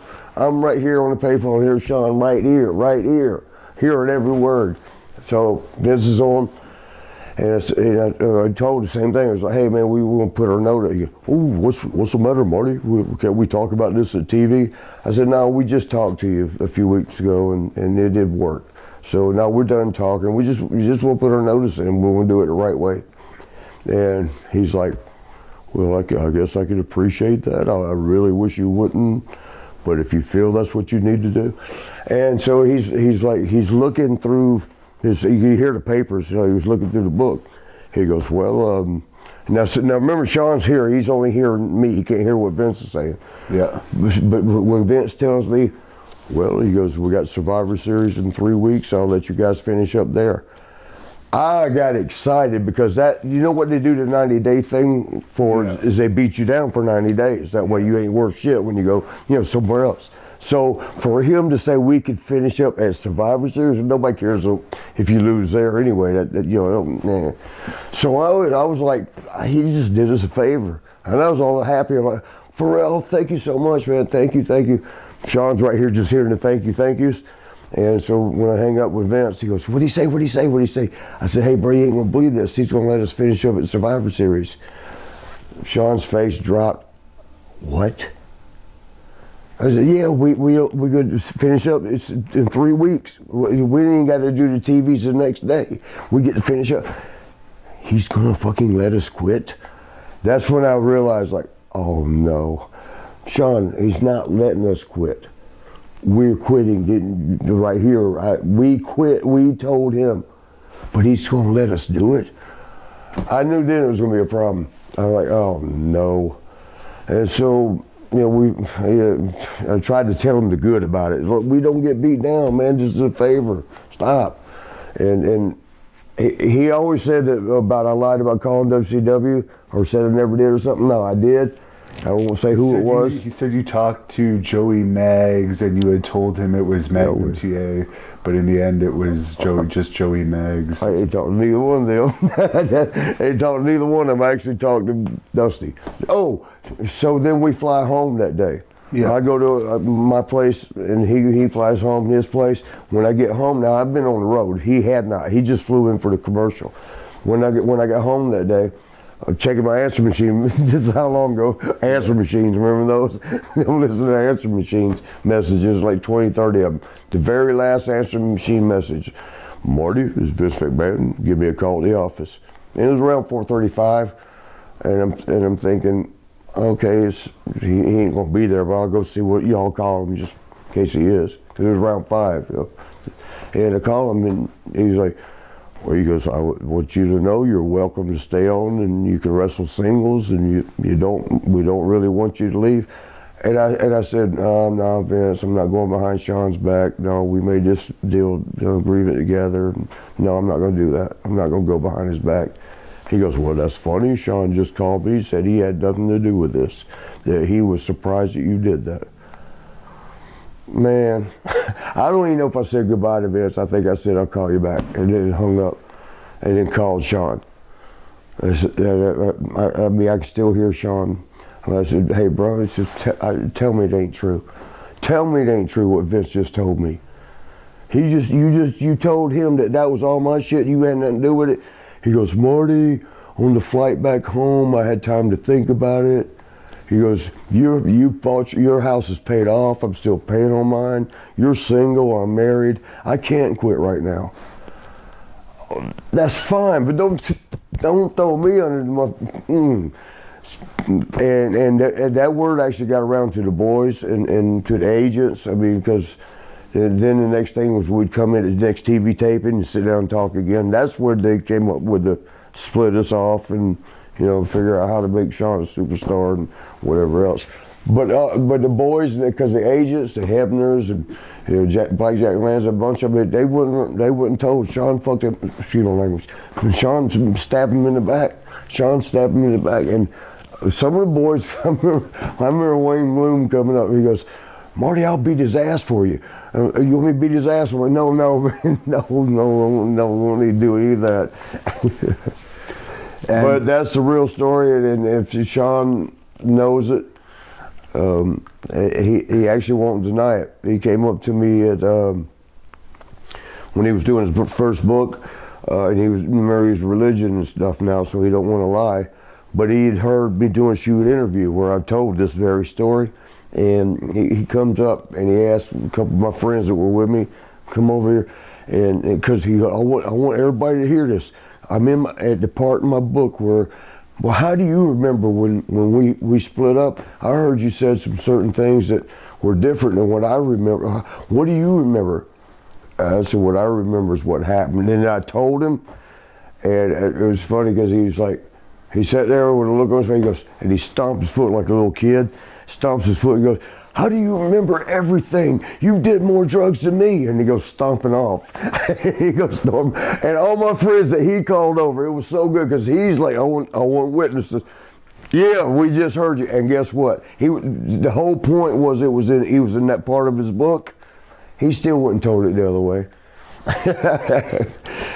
I'll get back to Sean in a second about with him and you, but Jacques Rougeau told us a story, and I was just wondering if you remember this. Okay. That this was after the incident happened with the Rougeaus and the Bulldogs. Oh, the fight thing? Yeah, and I guess there was something going on. You guys were in London, and at the catering, Sean was like bullying Jacques, getting under his skin. Sean was? Yeah, and at one point he said to Jacques, you know, I'm not the Bulldog. And I guess all the guys were getting on Jacques, and Jacques said he pulled them into a dressing room the next day, and they had a little talk over that. I don't know about that one. Okay. Because Sean, you know, nothing against Sean, I love him to death. Yeah. But he's not much of a tough guy. Yeah. So I can't see him, you know, doing that. I'm not saying it didn't happen. I wasn't around when that happened. And what happened with? We interviewed Carl Ouellet of the Quebecers, and it's been a while, but he was. That's my boy. Jacques actually told me to say hi to you. I love Jacques to death, man. But there was some type of ribs going on during the Quebecers time that he got a little annoyed at or something. Do you recall that at all? Ribs that you were playing when you were around the time you were teaming with 1-2-3 Kid against the Quebecers. There was, yeah. I mean, we used to cut up with him, not too much because Jacques. Oh yeah, that's it. Yeah, how you said his name. That pissed him off. Yeah, he couldn't stand it. How exactly would you say? Yeah. I would always say, "Hey, Jacques." He goes, "Oh, stop saying my name that way. I can't stand that." So, all right, Jacques. And well, we're skipping around, so we may as well continue skipping around to your match at Royal Rumble '93 with Sean. That was well regarded as a great match by everyone. Although, according to I think Bruce Pritchard's podcast, he said Vince didn't like it, but I guess. Well, here's what happened. Yeah. We went around for 3 days ahead of the Rumble, getting the match down, which I guess they still do it that way. I don't know. I'm not there now. But we really, when they first started doing that, wasn't comfortable with it because it's like, okay, these people in Denver sold out, 15,000 people just saw us do that match. Salt Lake City, 15,000 people just saw us do that match, but they wanted you to give you a couple, 2-3 days to get it down pat. So because the pay-per-view was the bigger deal, because it's the whole world, is going to see it. And so they didn't want you to worry what Kansas City or Denver saw or Salt Lake saw or wherever. They didn't care what they saw. They wanted the world to see the perfected product. And we went and got the match down so good. We're 3 days ahead, and the third day, the last one before Sacramento, which is where the Rumble was that year, in Denver, Colorado, which was always Sean and I's town, man, we had our match down so good. We did a jump start, and so it's bang, bang, bang right at the get-go, and we never slowed down. We went for 20 minutes, and we never, you always hear about Denver, the thin air. Yeah. We'd never felt it. We were like, that's just a myth. That ain't true. We felt it that day because we started with a sprint and we never slowed down. 20 minutes. People were on their feet for 20 minutes. when the match was over, the people cheered both of us leaving. You know, he was a heel and all, but they cheered him because they appreciated what we just did. And I remember going through the curtain, and the best accolades you can get in this business is for the boys. To be there at the curtain, standing ovation from the boys when you come through the curtains, to me, that's the highest honor there is. And when I come through, the boys all back there clapping, hugging, like, gosh, that was great, that was great.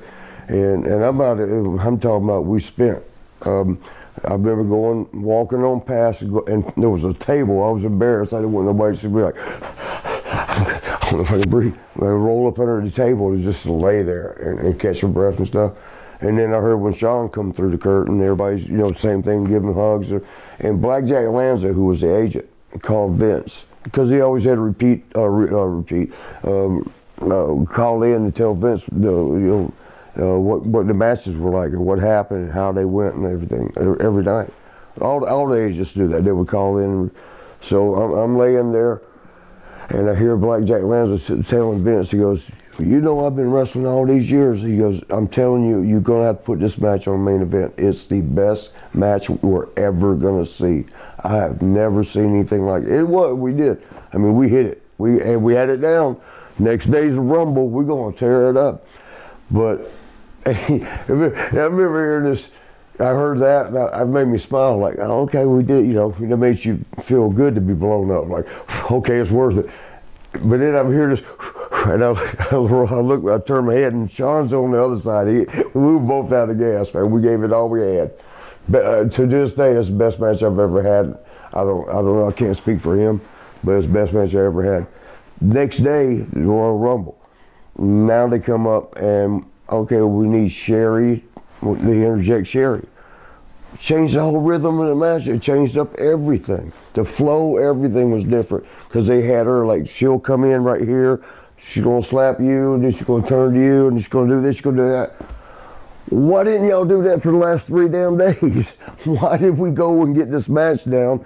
This completely changed everything. Yeah. The rhythm was completely different for the match. And so, you know, and actually Sean he kept forgetting things. And you know, I would tell him, because I'm thinking we're ad-libbing too, because, well, we didn't have to do this before with Sherry, but here's what, come here, you got a super kick, you know, whatever it was. And, but Vince, because he just heard, like, oh God, this match, unreal, you're not gonna, then he didn't see the same thing. He was like, that's the greatest match ever. You know what I mean? So that was his disappointment. And it was the first time ever. When we came back from the match, we were so used to him always, you know, complimenting us and you know, hey, great match, guy. Yeah, you know, great match, guy. You're great. I knew you would come through. We were used to that, always. This is the first time ever. Guys, come here, I need to talk to you. And you're like, okay, and thinking we're about to get complimented, but it was like, very disappointed, very disappointed. Man, me and him ain't never heard that, so we're like, huh? Is he serious? And I remember saying, like, are you serious? He goes, I've been hearing, like, I expected y'all to steal the show. This was far from it. And it was, because it was first match too, it was opening match, that thing. But it was supposed to steal the show. First match was going to be which is something else I've you know, since learned. The first match it's got to be good because it kicks off the whole thing. And so it's not, for the guys out there, it's not an insult to be the first match of a big pay-per-view type thing. You're the ones that got to get it going. And the crowd's the hottest usually, yeah. Too, so it's easier. Yeah. So what was the accusations? Apparently he accused you of being drunk. Yeah, Sean. Well, he told Vince. So now in front of me, you know, when I'm right there, you know, I was a little kind of hurt to hear Vince say that. He was disappointed. I was like, oh man. You know, and Sean, I know he was feeling that same thing. We'd never heard that from him. But I didn't know what to do. I didn't know what to say. I didn't even think to, like, well, you stuck Sherry in there. You changed the whole matchup. I didn't even think to say that. I just remember walking away thinking, damn, that hurt. But then I heard Sean, like, Vince, can I talk to you? And I'm like, well, what the hell is he going to talk to him away from me for? as I found out later, he told Vince, he goes, well, I had to lead him around by the nose. He didn't know what he was doing. I think he was messed up in there. He put it all on me. And when he was actually the one that was like dead lost, a couple of times I had to tell him, you got to do the kick right here, super kick. But Curt Hennig, he had also, and I hate to be telling him out like this, but I mean, I'd rather the truth be out there. You know, I love you, Sean, but the truth is, and this is known, but he got messed up on the somas the night before in the hotel diner and passed out in his food. They had to call 911, and Curt Hennig was the one that was actually there and knew it. And Curt called me one night, like Vince let me go over that match. He was the next day at TV, called me in his office, and he was like, you know, heard you was, you know, you had been drinking and you just wasn't there for that match, and I have to let you go. And boy, that broke my heart. And I'm like, huh? And at first, I just kept thinking he was saying he was letting me go because it was a bad match. I'm like, I just remember saying this, like, you're letting me go for a bad match? I really didn't think it was that bad. It wasn't what we had been doing, by no means, but it wasn't a bad match either. It wasn't bad. It was better than most of them. But I just remember thinking, like, with Vince, so I remember saying, you're letting me go for a bad match. If you're firing me for a bad match, you need to go out there and fire everybody out there for bad matches, if that's what you're doing. And he just kept repeating, the decision's been made. There's nothing you can say. There's nothing you can do. The decision's been made. Which I didn't understand that. It's like, you're the boss. Who's telling you what you have to do? Hey, if you made a mistake, you made a mistake. But you made a mistake. But yeah, so a couple months later, that's how the IC title, that breaks on? Nope, everything's going. Okay. But that's how the IC title, you know, kind of championship came about. Like 2 months later, Curt Hennig called me. And he said, Marty, I got your job back. And, you know, I was depressed as hell. You know, Curt and I always ribbed each other. I was like, Curt, that's not funny, bro. It's not funny. And he was like, no, I got your job back. And I'm like, what the hell are you talking about, Curt? He goes, I'm sitting here in the limo with Vince. They were driving from, I guess, a TV taping to another one. And Curt and Vince got along real well. So you know, Vince, however it came up, but Curt told him that's not the story at all. Sean passed out his food. Sean was the one that was messed up. And it really pissed Vince off, I guess. And I guess, I hate to say this is the way I won the IC title, as punishment to Sean. Vince had me come back and beat him. And it worked. Sean got so upset. That's what got me the most. It's like, wow, he really got upset about this. But at one point you were roommates with the Nasty Boys, and you also worked with them in WWE, but there was some incident with you and them in Graceland. Well, the incident was like this. This was Jerry Lawler's fault. Our Jarrett's, remember, because that was their territory, the Jarrett's. You know? Yeah. And I love Jerry Jarrett and Jeff. You know, Jeff, I'm gonna have to put a foot in your ass next time I see you. You know why? Is he as bad a partier as they say, Jeff? What they say? I'll tell you if it's true or not. Well, I wrestled in Puerto Rico, and he had been through shortly before me, and they said he was very hardcore, I guess, to say the least. He was going at it till the sun came out, for sure. Oh, partaking in some things other than alcohol. When he was a little whippersnapper back in Billy Travis days. Rest in peace, Billy. Yes, sorry about that. He partied, but not hard. I've actually heard that too, now he's gone all out. I got to tell you a real quick story. You can edit this out or leave it, but me and Jeff were real close, you know, good at one time. And in my house in Orlando, he would always stay over, you know, when we were down that way, you know, wrestling on the road. And I'd hooked him up with one of my girls. And she, yeah, boy, how do I say this? He comes downstairs. I was downstairs with a different girl. And he comes down there and he goes, You know that you know how he sounds real Southern. Worse than me. Marty, that girl's up there pissing in the garbage can. Because they were in the bed together up in the room, and they'd been drinking a little bit. You imagine that at my house. But evidently she got up, pulled her pantyhose down. He heard us. She was peeing in the little like trash can thing in the corner. And he was like, why you set me up with girls like that? And speaking of nasty like that, what about the Nasty Boys, as we were saying, the Graceland visit? Oh yeah, so what happened was, and this is why I blame it on Jerry Jarrett and Lawler. Not really, but you know what I mean. Because they would have us, TV taping was Saturday morning, and I think it was live for a little bit. And don't let me forget to tell this Michael Hayes story off the live, okay? You know which one it is, don't you? Maybe. So, but at 10 a.m. on Saturday morning, you got a bunch of young guys, single, in a lot of cases, single guys, gonna be in Memphis Friday night, partying, and you want to do TV at 10 a.m. Come on, man. So a lot of times we still be carried over, we say it that way.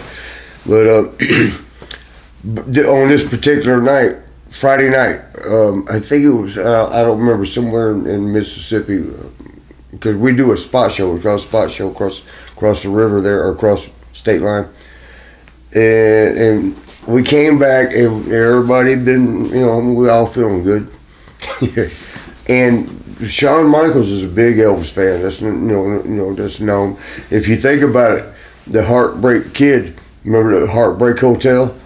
Do you remember when you leave the building, Shawn Michaels has left the building? They used to do that on Elvis. When Elvis, big time Elvis. So. And the Nasty Boys, they liked Elvis too. I did too, just not like, let's go to his house in the middle of the night. Graceland. And but we go there, and Nasty Boys, I love them, man. We go there, and they're trying to scale the fence. In the front, there was a driveway that goes up to Graceland where you pay money, where everybody. It's 2 in the morning, 1 in the morning, trying to scale the fence.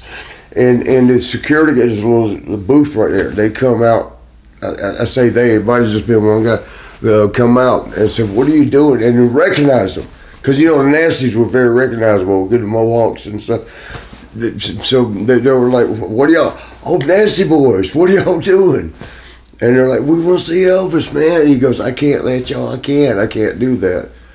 Oh, I can't do that. I can't. Man, I'd love to. Oh, man, can I get an autograph? Like that, right? Well, they got back in the car because I didn't get out. My ankle, and this is not because of, like now, the ankle. My ankle got cracked.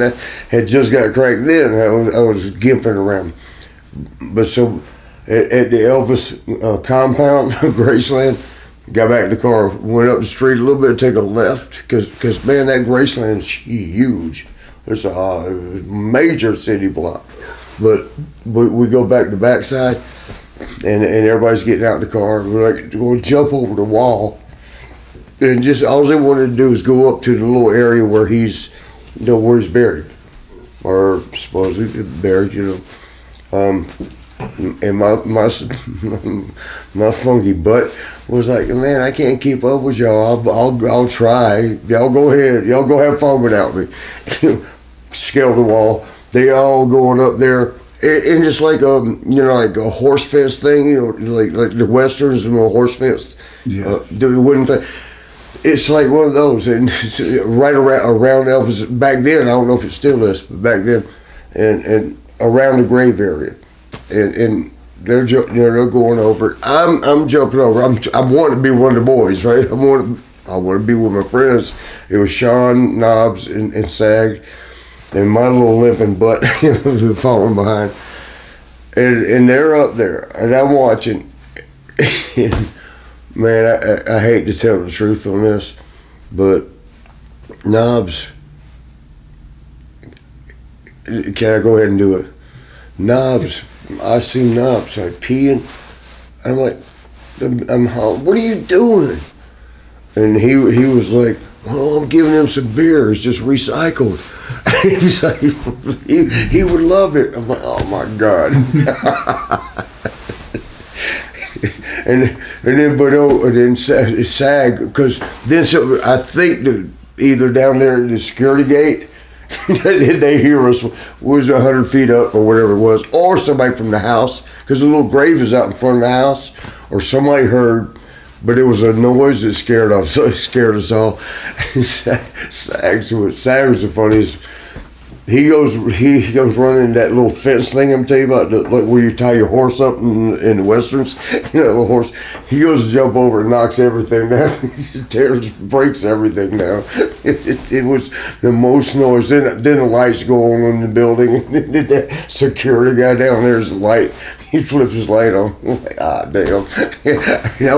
And I'm running. And SAG's running like this. He's low to the ground. He goes, I was in the military. Stay low. But yeah, that was our Graceland experience.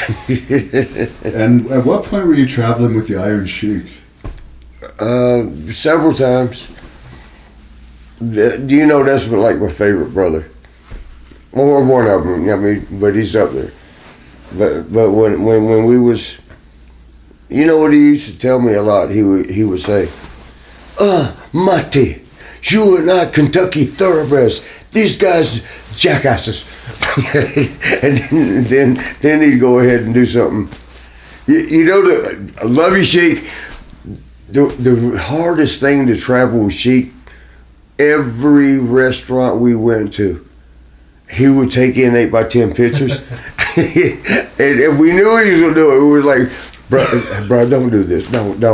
Oh, no, Marty, for you, I not take pictures. Okay, please. Okay, Marty, you know I love you. I not take pictures.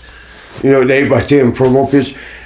And we walk into place, and we're all looking like see if he's bringing them in, because he always did this, and it always worked. We were always shocked, but we were still embarrassed. but he's walking in. On this, the one I'm thinking of, he just promised me, no, Marty, I would not do that. And for you, Marty, I not take pictures. We walk in and we get it, and we're waiting to get seated. Guy comes up, how many? He goes, Iron Sheik world champion, and he's holding up his 8x10. Fuck. And he's like, best world champion, Hulk Hogan, that jabroni.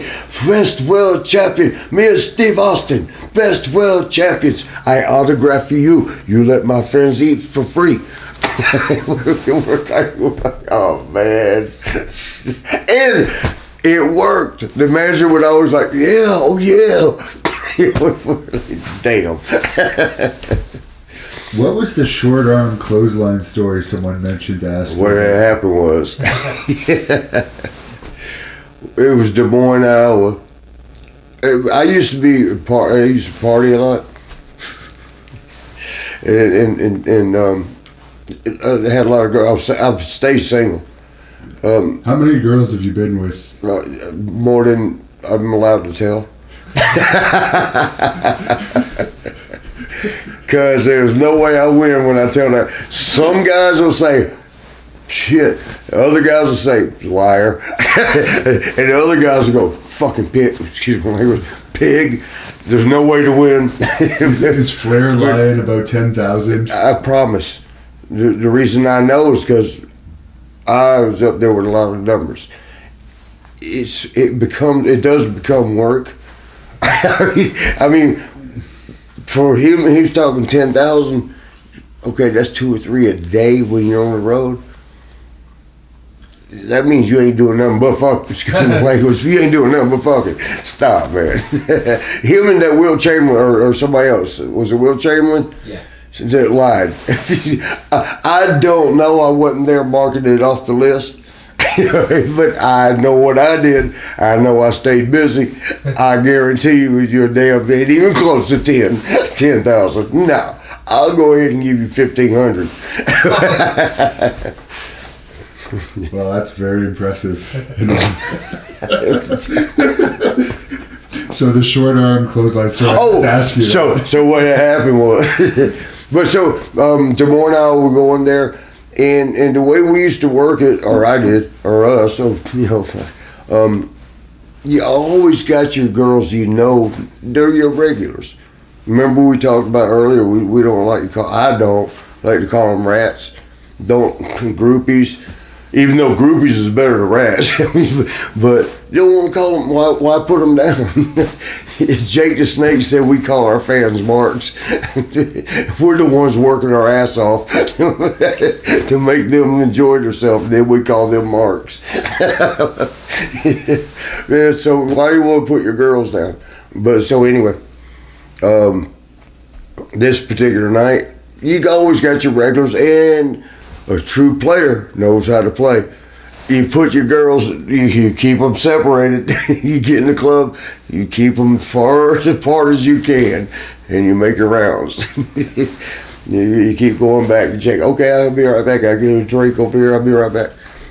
And this particular night, and those girls wisen up. Sometimes they like I know he's going to play around. I got to keep his attention. I got to bring a girl with me that he might like. That way he'll stay around me to get with my girl.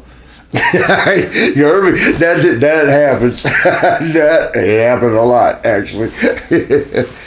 And so Des Moines, we were in there in the club, and Sheik was like, I had my regular girl, and she was pretty good, man. She was pretty good. It wasn't like it was, you know, a dog sin. But I told Sheik, like, hey bro, watch it. You keep an eye on her. He knew what the game was. He knew what up. So, and he said, "Oh, Marty, of course, Marty, you don't have to ask me twice." And because I saw a new girl, I went to the bar, talked to her. Hour or so later, accidentally, I don't know what happened, but accidentally back in the room with that new girl. Enjoying life. And then there's a knock on my door. There's my door. I'm thinking like, who could this be? Why are you messing me up? Stop, this girl. I'm gonna be with this girl. Open the door, look at the peephole first, and see it like cop pass. And I'm thinking, which one of the boys thinks this is funny? You know, he's ripping me where it's real cops, and they're like, where is the Sheik? What's his name? Cosro. Well, they actually said his name, and I'm like, and I knew it, you know, I knew it, and I was like, who you talking? You know who we're talking about. We're very aware of you, Marty Jannetty, and you're friends with goes by the Iron Sheik. And I'm like, well, I have no clue where he is. What am I supposed to know? They're like, well, we're looking for him. If you find him, you let him know. Okay. But once I shut the door and waited, I'm thinking like, then I remember, like, I left him with that girl downstairs in the thing, in the club. What's going on? What the hell? And I actually knew where his room was. It was right down the hall. And I waited for the police. And opened the door. I told the girl, I'll be right back. And I go down there. In this hotel, they had a big picture window in the front lobby part. In this wing, you know, where I'm coming from, I look out there. There's blue lights. There's red lights spinning, and I see the girl that I left it with on a gurney. They're pushing her to the ambulance, and I'm like, oh, and the Sheik's door's like two more doors right here. Sheik, and he cracks it like this. He goes, oh, Marty, what's going on? Like, bro, what the hell was going on? You got let me in, I gotta talk to you. Okay, Marty, please come in, calm down. It's not about me calming down. What's going on, man? That girl I left you with is on a gurney. Oh, Marty, sit down, have a seat right here. Let me explain. Okay. He goes, Marty, you know how you asked me for look out for a girl? I look out for a girl for you, Marty. I take a girl, and she was tired, Marty, so I give her a little, Marty, pick her up. I give her a little cocaine, and then she get too high, Marty, so, I give her pills, bring her down. Then I give her drinks. I give her pills. And then she looked at me and she goes, "Oh, where Marty?" And I said, "I fuck." No disrespect, Marty, but I said, "I fuck Marty." Then Marty give you cocaine. Then Marty give you pills. Then Marty give you what? I fuck Marty, and I give her short clothesline. I was like, what? Short clothesline? You know, Marty, look right here. And I'm like, she's on a gurney out there. Marty, she moves. She not know how to work. That's cheeky. So I guess there was no follow-up with the cops. He got out of there. I don't know if he got sued. I know there was a lawsuit involved. Okay. I don't know if he won, lost, it went through. I don't know what happened on that. I just remember that, man. And a big part of your career that's often discussed is that Chuck Austin. Yeah, the Chuck Austin incident. Yeah. Could we get your version of the events? And also, it was the true version. The true version. And one thing I recently heard Bruce Pritchard's podcast on you, and there may have been a payment you had to make out of your personal funds out of that. Maybe they took money from me.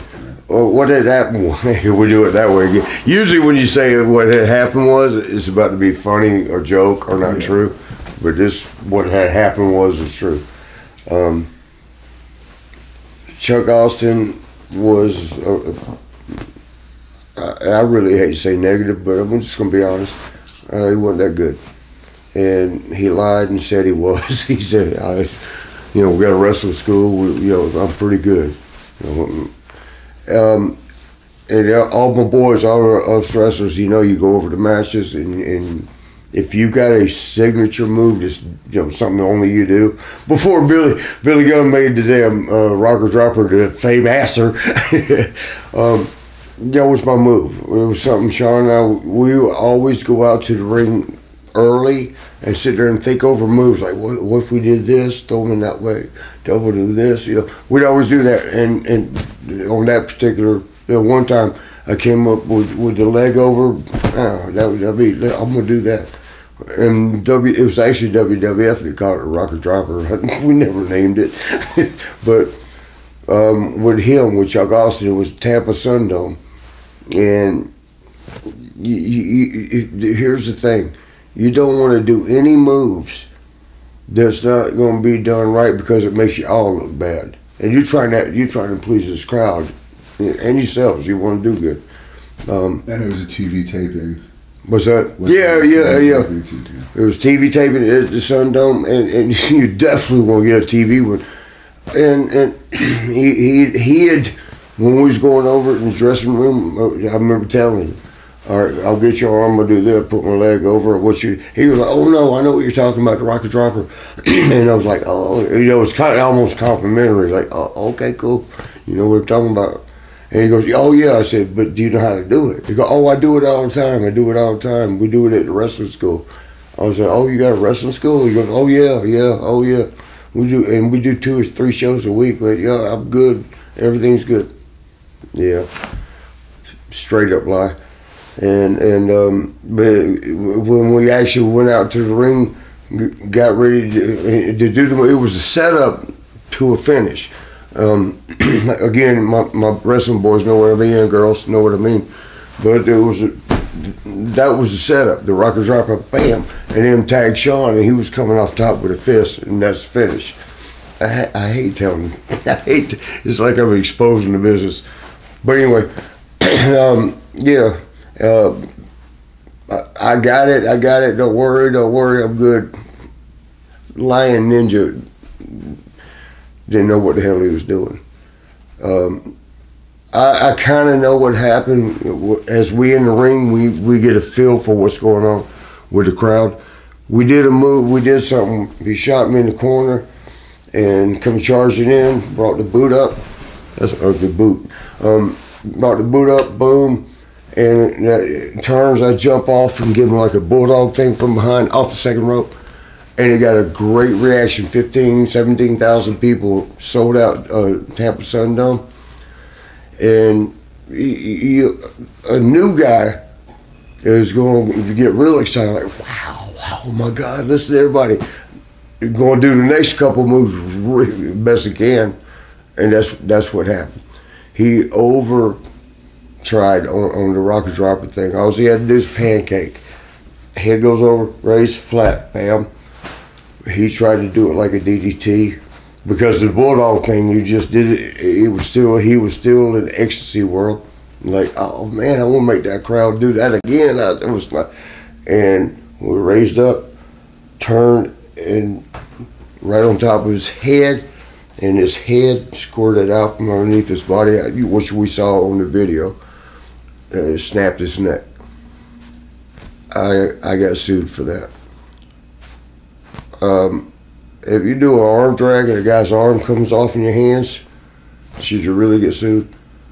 I mean, that might be a goofy, example, but he did the move completely wrong, and so that I can't get in any trouble for what I'm about to say.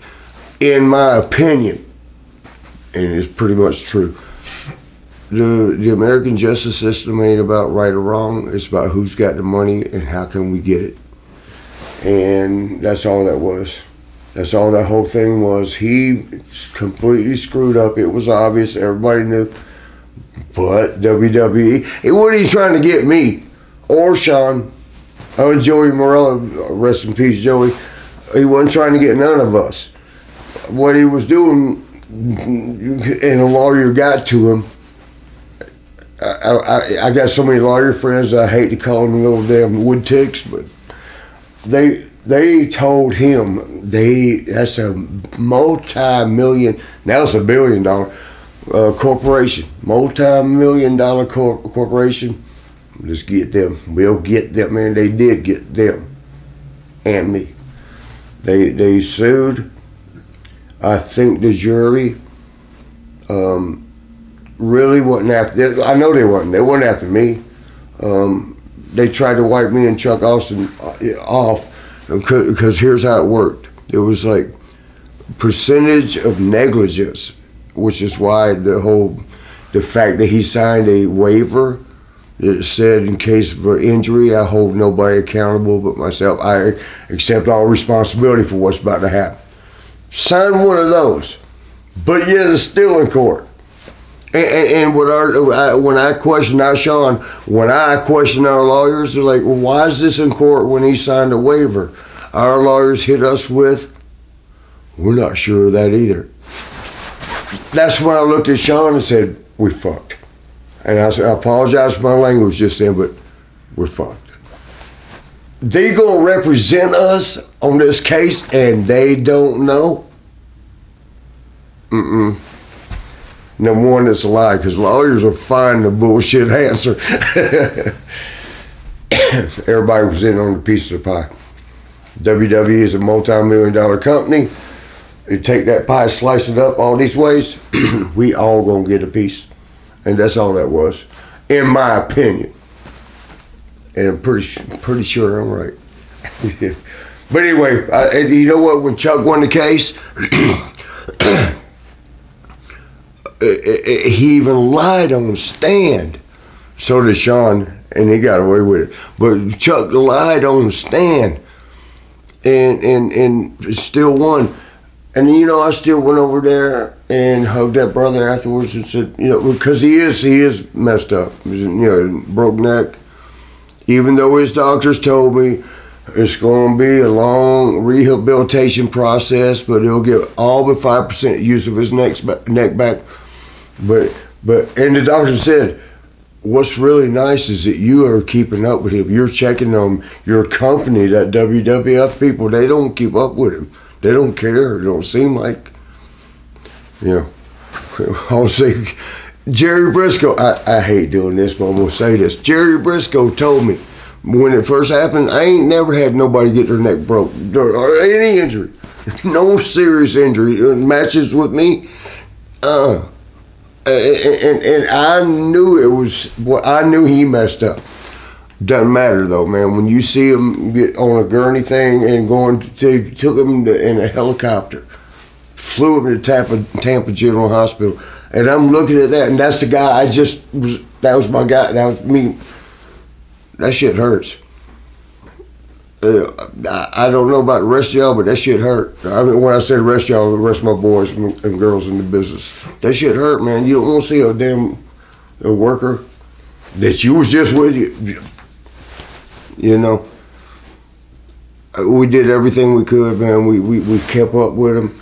Jerry Briscoe, we sent toys because it was near Christmas. We sent toys. I gave my girl a couple of $100 to like buy toys because she was good with that. She worked at kinder care, which was like a kids, nursery type thing, and she knew what kids were like. It will hit their dads in hospital for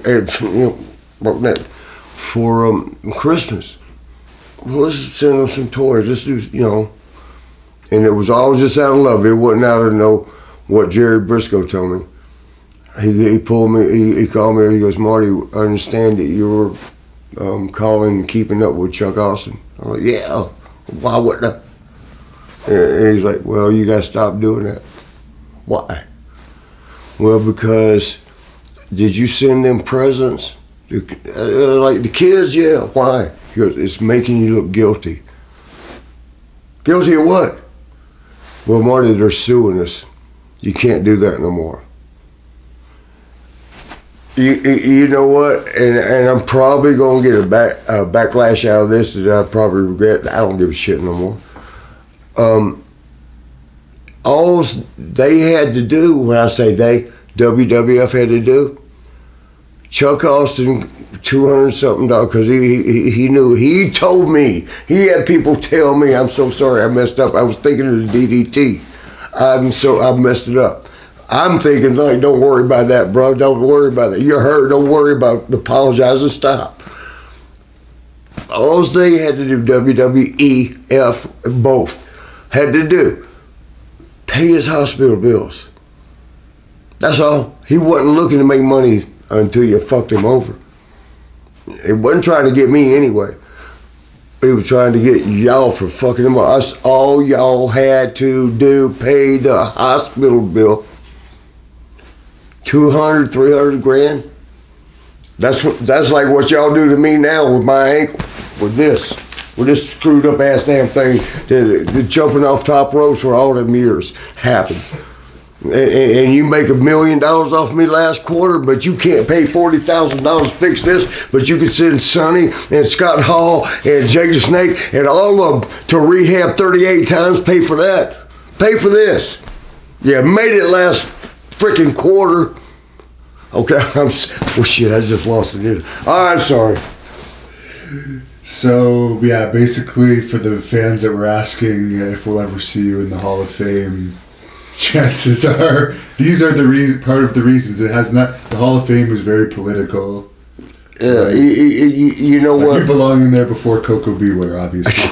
I love Coco, so I ain't gonna say that. But oh, shit. Let me get up. Let me get up in the camera. It'll happen when Sean's ready. Sean's hero is Ric Flair. Ric Flair is in the Hall of Fame twice. That's Ric Flair. And what, Four Horsemen? Sean's in there twice as Sean. And what's the other one? Was it DX? He's in there twice. The way that he could beat Ric Flair, his hero, is to go in 3 times. If the Rockers go in 3 times, yeah, heard me. Yep. And would you accept? Obviously, there's a payday out of it. I love Vince, man. I love Vince. I love the family. I love Stephanie not that much because there's rumor. My friend Nicholas. I'm not gonna say his last name. But I mean, everybody thinks that. Yeah, let me leave that alone. Let me dance around that. No, I love the family. I really do. I love them to death. I think they like me. I believe if I could get to Vince's ears, maybe this will. if he knew what's going on, because he don't need to be bothered with this shit. He's dealing with corporations around America and Donald Trump. And his friend Donald Trump, they going through some more serious shit than Marty Jannetty's ankle.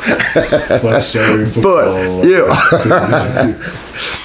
But I think if I could talk to him and say, bro, can you just fix this? 40 grand.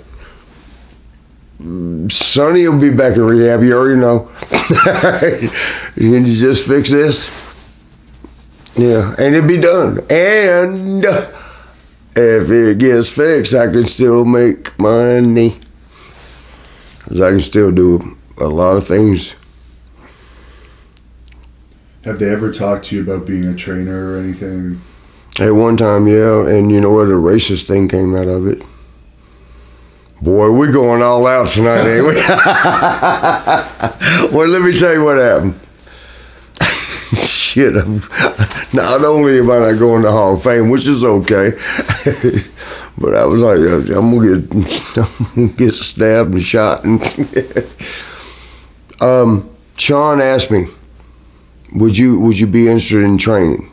Would you do that?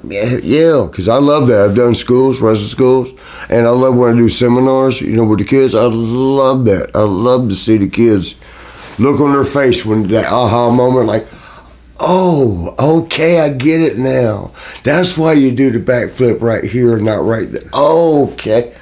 You know, that kind of thing, you know, I might not can do it. I might can, but I might not can do it. But to teach somebody and is just as good. It's the same thrill. It's the same thrill, man. And they asked me. Sean asked me. Well, he said, "Would you be interested in that?" And I was like, "Yeah, of course."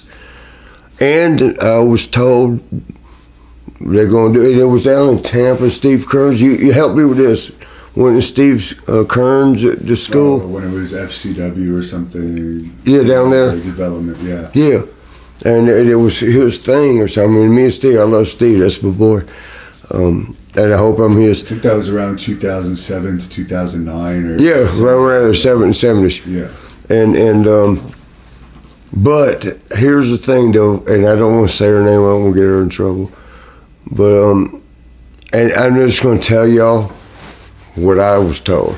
So you know, don't put it on me. I'm telling you what I was told. But one of my friends told me that Crime Time. Y'all remember Crime Time? Remember the wrestlers? Yeah, and I love them. They're my boys, man. I love them. But evidently Michael Hayes messed up and said damn words. I get treated more like a nigger than y'all do. And wrong. Do not, nah. And so a whole firestorm happened, you know, with that. Oh, he said that to them? Yeah, I guess they felt mistreated on something. I'm just telling you what I was told. Now, I don't know, I wasn't there. But this is what I was told by a reliable source. He's, and he didn't mean, I get treated more like a nigger than y'all do. He was only saying, like, yeah, they treat me like shit too, but that, you can't do that. You can't do that, bro. You can't say that. And so lawsuits were flying everywhere, and I think they said Teddy Long was already trying to sue him because he was saying there was nobody in positions of power. It's just, there's just Crime Time's wrestlers. It's just, you know, Virgil, hey, Virgil, wrestlers, you know, you ain't putting nobody in positions. Which, Nick, you know this, they did it in the NFL. Where's the black coaches? There's no black coaches. But they, and I love him too. And my girl, I will not say her name, she called me one day. She goes, I'm so sorry, Marty. And I was lined up to go be the trainer down there at that school. Happy as hell. My girl called me up and she goes, I'm so sorry, man. I'm like, about what? And she said, well, because of the race thing, that they have to put a black figure in a position. She goes, Norman Smiley got your job. and I love Norman. I love him. But I got pushed away because of my color. Ain't that the very thing y'all fighting about? All right, we better run. But y'all feel me on that? Yeah, and the other thing is like, how's he going to teach people really how to get over in WWE when I don't even think he wrestles for WWE? I always, yeah, right. I always tell this too. You can't teach what you don't know. You know what I mean? And what about the Ultimate Warrior? What were your interactions like with him? One time I tried to tell him to the club to come to. I told you, you know this, Nick. Man, he was always miserable. He was the most miserable. I love him. Most miserable person on earth. And we was in Detroit, and he was like, "Man, Marty, where the hell we going tonight?" Yeah. It's like, oh man, all right, easy. It's a club right up here on the left, right up the street from Marriott, right here, right by the airport. If you end up drinking too much, ain't got far to go. We stay right here. And in the club, in that Detroit club, we were sitting there, and they had a banana eating contest. And what that is, the girls come up on stage, and I hate to do this, it makes me look like I'm doing something sexual, and I'm a guy, and you shouldn't do this. They take a banana, man. Anyway, but you couldn't break it. You had to. That's going to be the screenshot of this. You better not. You better not, man. Anyways, what? Sorry. Oh damn! It looks like you may have done that before. No, man. No. So it's a competition. No, you liked it too much, is what it was. but okay, so you couldn't break it. Damn, I can't tell it now. You couldn't break it. You had to bring it back out of your mouth, because if it broke, disqualified. And this girl, they were in the finals. The Warrior finally walks in the front door. I'm sitting right here. As he's walking in, the place, the Detroit club, and he's like, "What's going on?" And the girl had just took 7 inches. They measured, because they measure 7 inches banana. And you know what the insinuation is. You already know. And Warrior, he's like, "What the fuck was everybody screaming for? What the fuck? What the fuck?" Like, look, she just put, look up here. Look at, she just did 7 inches. And he looks, and he goes, "Look how fucking thin the banana is, though." You can't make some people happy. That's hilarious. And true. Sean talks in his book about the Andre the Giant didn't get along with you guys originally, and I guess, I don't know if this is true or not, but he kept trying to shake his hand for like a year. And oh, Andre? Yeah. It was longer than that. Shit. Yeah. What was the issue there? When we first came in, it was the Jimmy Jack thing. Oh, okay. Yeah, when we first came in, and we got fired, whatever happened, released, fired, whatever it was, we weren't there no more. When we came back the next year, like a year later, we were scared to death. And we were like this, we're walking the dressing, it's common, Curt, or it's a commonplace. Everybody, you go and shake the boys' hands. Like, hey, you do that. Which Warrior hated that too. Damn, I'm gonna get this shit over with. But we were scared to death. We didn't do it. When we got back, we were like, keep to yourself, be quiet, keep to yourself. And Andre saw it as us being dickheads. You're like, what the fuck they think they're better than us? That's how he saw that. Okay. Yeah, and if we had known, but we were scared. We were scared. We're gonna get fired no matter what we do. Be quiet. Just do this. And as it went along, I didn't know that was the reason at first with Andre. But I kind of I thought it was New Jack's thing that not New Jack. No, shit, sorry, New Jack. I mean, New Jack will slice me up. The other Jack, Jimmy Jack Funk. I thought it had something to do with that, which it did, because we were scared to talk, to anybody. And yeah, so he wouldn't, and he did that with a lot of people, but I didn't care about that. Us, like you talk to me, I walked by him every day on the airplane, every day in the dressing room, every day wherever I saw him. Hey, Andre, and I stuck my hand. It's embarrassing to stick your hand out for a shake, and they ignore you, and then you do it again because and already knowing you ain't gonna shake my hand, but you gonna stick it out there. It's embarrassing. But that says a lot if you know that you're about to get embarrassed because they're not going to shake your hand. And I always did. I always did. Sean finally told me, he goes, why the fuck, excuse my language, why the fuck you do that? Fuck him. That's you, though. That ain't me. And we finally won him. When I say we won him, we was in England. We was in London. And we're going to the ring, 6-man tag, and he would not talk to us before the match. He was like, hey, what do you want to do? He just keeps playing cards with Artie's calling. He ain't talk to us at all. We're like, fuck, we got to make this work somehow. But when we went out to the ring, his knees were so bad in his later days, and he had to, there was like 3 steps, and he got right to it, and he looked at me, he goes, I don't think I can make it. And I was like, put your hand on top of my head, like a crutch, using me a crutch. And he looked at me, and he looked for Sean, like, where's your partner? And he did. He grabbed Sean and he grabbed me on top of the head. This is on TV. It was actually a TV match. But he does that and gets up the stair. That's the only way he could get up to the ring. And then in the match, we covered him. We took because he couldn't move good.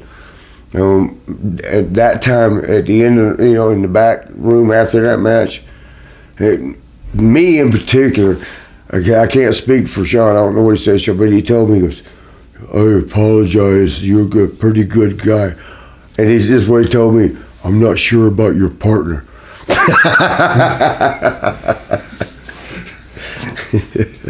And what about Randy Savage? Do you have any stories about him? My brother, man. Yes, I got one. I got 2. I might have 3. My favorite one was when Sean and I accidentally got in a real fight. And Sean can't fight.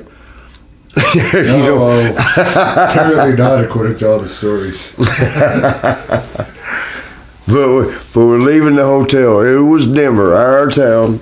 And hey, Sean, I love you, but stop telling this story wrong. Which you finally did stop doing it because I'm telling the truth. But we went. I got arrested, because they didn't know me and Sean were wrestlers, and they didn't know. They just knew the guys in the hallway got in a fight at this hotel. We come and got me. I'm going downstairs, and as I'm going out clinked up, Randy Savage is coming in. They didn't have no idea who I was, right? But Randy's coming in, Macho Man, oh my God, Randy Savage, oh my God. They're going crazy about Randy. And he's like, yeah, what's going on though with this? What's happening here? And they're like, well, big fight. He goes, oh no, brothers, that's what we did. And he didn't know yet. I had blood. It looked like on top of a deer, like gutting a deer. I had blood on my thighs right here. From what I mean, from on top, right here, covered, and they're pointing. He's like, "Oh, that's his partner. No, we work storylines. No, next time we're here, they're gonna." And they were pointing. That's what they were pointing, and they were like, all that blood. He goes, blood capsules, brothers, haven't you heard? And they were just so they were so in love with him. And then they said, they asked for autographs, right? He goes, if you let my friend go, I'll sign you autographs. And that's what happened. They let me go to Randy. They let me go to rent, and they said if we have to come back, we got to take him to jail. And he goes, no, don't worry, I got him. Don't worry about that. And so it was over. You know, he signed a few. Now me and him were walking the elevators because he goes, brother, what the hell is going on?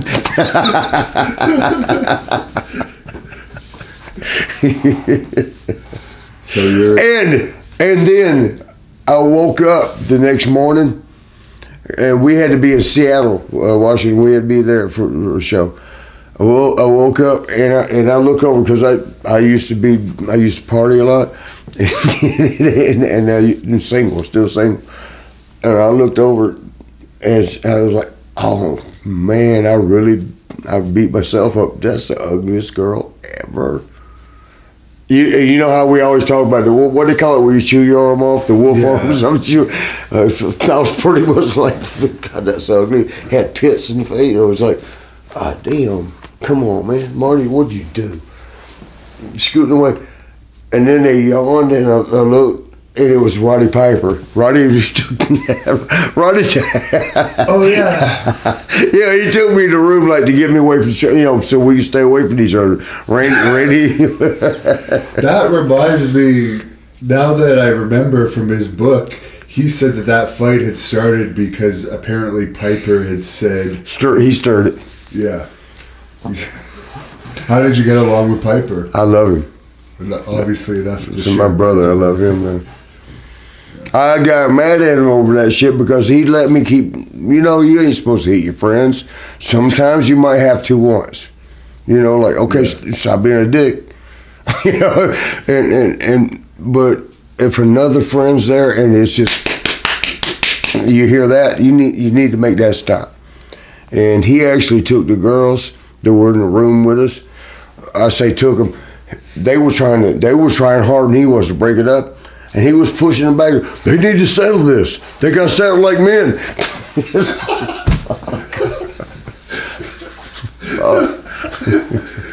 Meanwhile, you almost got arrested. And your team was Sean Waltman when you finally became tag team champions. What are your memories of that? He was one time. Can I tell it? We told it today. Yeah. We good. Me and him, I love him. I love all my boys. I'm a little upset with Paul Lee, dangerously, wherever the fuck he calls himself now. But other than him, I love all my boys, man. I love and my girls. I love them all. I love everybody. And I hope they love me too. And I hope I ain't disappointing y'all right now. But with Sean, 1, 2, 3 kid. Man, we were good. We partied. I used to party a lot back in the day. Me and him went out one night somewhere in Nebraska, some cornfield somewhere, and came back with a couple girls. And my girl was okay. I mean, I thought she was pretty. He had a beautiful girl. So this is horrible. There's no good way to say it. I kept sneaking peeks because we were rooming together, right? So I'm like, man, my girl's all right, but damn, look at that one. And I'm leaning back. I was just gonna do it. Y'all don't get mad at me. While I'm doing this, I'm looking over there, so I'm putting her face on my girl. We're going to jail. I'm going to hell right now. So here's what happened though. He gets up, he gets out of bed and goes to the bathroom. And I go to the bathroom, and I hear her. She goes, well, "Why they call you the 1, 2, 3 kid? It should be 2 pumps and a squirt." Oh my God, good looking girl like that. And there was another time. This is how my book's gonna have to go. I can't go chronological order. Let me just tell stories. When Sean got, when I don't want to be disrespectful because I love him, not like that, but I love him. He's my boy. We're gonna call that the theme of this shoot interview. I don't want to be disrespectful. Yeah.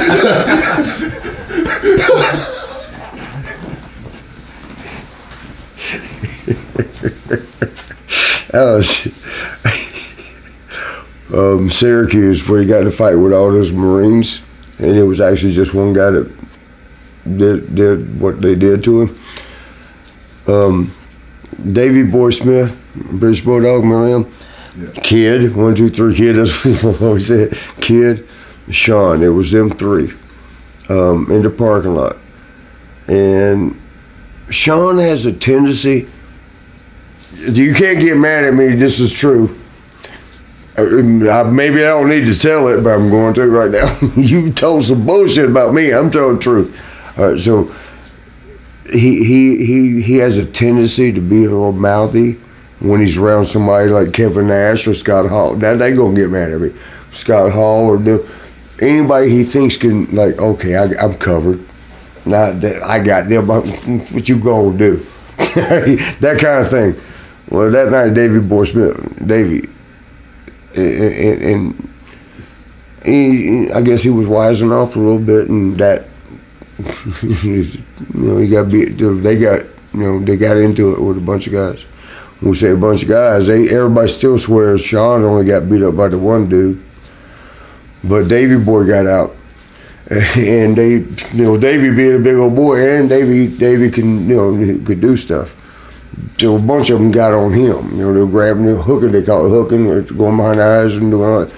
And then Davey says, and they had his legs. They were like, pow. And he said it was him, Sean. They were timbered down. He's like, where's the kid? And he looks and he goes, the fucking kid was under the car checking the muffler. He was underneath the car. It's a rent-a-car, but he was checking the muffler.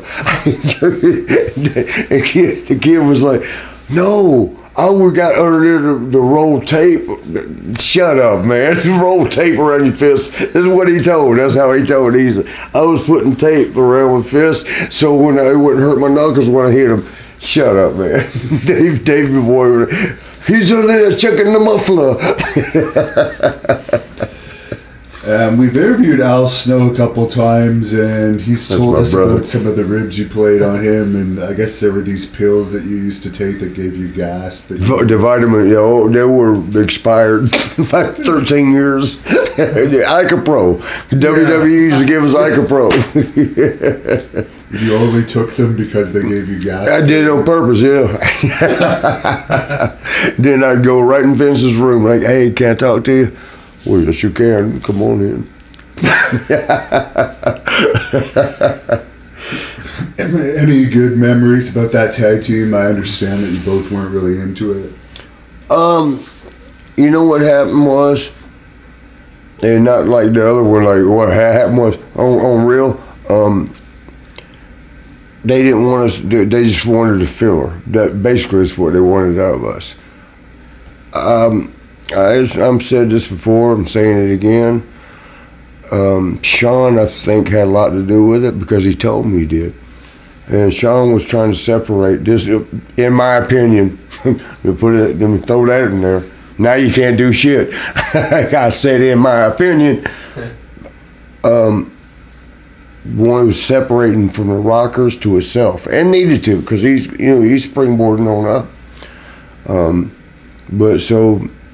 And he had a little bit of power at the time, and he was like, Al Snow, they told us what we're doing, like, y'all be stuck in the 80s and be silly and just be goofy, be dumb, stupid, goofy. And I'm like, man. And Sean, right after we told the character that they want, just the character we want y'all to be, Sean comes like, what do you think of your new character, your new idea thing? And I'm looking at him thinking he'd be like, look, it's off Rockers because it calls new Rockers. That was me and him. I was thinking they would mar our history. Let the Rockers be what the Rockers were. Don't fuck it up, with this shit. Just like Steve Perry did with Journey. Remember when they separated? It was the same kind of thing. And I was like, oh, man. Before I could say anything, he goes, that was my idea. I thought y'all would have fun with it. That's when I realized, you fucker. He was just trying to bury. He wasn't trying to do anything more than bury me. It wasn't gonna hurt Al. Al was getting a break. Al, because Al, great guy, great worker, great. But it was giving him a break. If the rocker thing, he's in, because he'd come in as not Avatar, but a couple of mask guys and a couple other things, and it just didn't work out. But here this thing is, and boom, he's in, and which I was happy because I love him to death. But Sean's shit, I still love you, bro. And could you sum up your experience in WCW? Yeah, it was minimal, but I don't even know how to spell it. Who brought you in? Was it Eric Bischoff? You know what happened? What had happened was Pat Tanaka called me and said, Kevin Sullivan, Marty, Kevin Sullivan wants you to come in and do it. Well, and it was the end of the well, I say the end. I was so not wanting to do that new Rockers. Here's what we did, man. They told us we were going to be silly, and we were, and it was working. I couldn't stand it, but it was working. So let's go with it, because you remember Al Snow was like, he was doing the silliest, and I would play the part like, oh, you're embarrassed, oh shit. It was working. People were loving it. So then as we was getting over, they came and said, no, that's not what we want. Can y'all be a little more vicious? So we did that. We got a little more vicious, and it was working. They were like, damn, these guys are good. Don't want that. Somewhere in between. So we went somewhere in between. And Vince, it was actually Worcester, which is the worst place. Worcester, Mass. It shows up, and he watched the match, and it was in between. We were vicious, but we were cutting up. And he goes, that's not what we want. I'm sitting there thinking, what the fuck do you want? But he didn't say that. But when Vince left, Al says, Marty, they don't want us to get over. We're not supposed to get over. And that's when I was ready to quit. I was like, I'm done. And that led into WCW. Because Pat Tanaka said, Kevin Sullivan wants you here, man. You got to talk to him and negotiate with him and do all that with him. I'm like, okay. And that's when I went to Vince and said, Vince, I'm going to go ahead and finish up. And thanked him. Bruce Pritchard, I love Bruce. Bruce is the one that told me, be nice to tell Vince, thank you, for giving me the opportunity. And I did, off Bruce's, thing. I said, thank you so much, thank you. And he was good about it. But then Kevin Sullivan got fired. Fuck. I just can't fucking win, can I? Damn it. And so it took a year, and then finally went there, and then it was all the cliques. It was Eric Bischoff had his little crew. Hogan had his crew. Contract that whole time, or there at WCW? Yeah, it was, You just weren't used. Yeah. Okay. Yeah. But you were still being paid at least. Yeah, I was still getting a check. Okay. So yeah, you were off. Sorry for interrupting. I just wanted. But you know what? In those times, we didn't really care about the money. We wanted to do good. You know what I mean by that. We wanted. Fuck. Okay, thank you for the money, but I want to do good. Lanny apparently wanted to do something too, but they never used him. Lanny Poffo, he was under contract. Well, he wanted to suck his own dick one time, and what he did.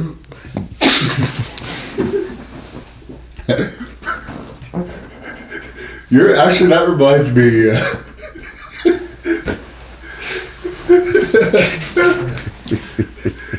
Sid Vicious told me a story that it is true. That Virgil actually got fired in Memphis for sucking his own dick. I know you're friends. Who did? Virgil. Like Sid told me that Virgil could also do that, and I know you're friends with Virgil, so I'm wondering if you ever saw that from Virgil. Or what I did see from Virgil, and I was tired of my Milwaukee girl at the time. Yeah. I was, and so me and Virgil were rooming. I love Virgil. He's crazy, but I love him.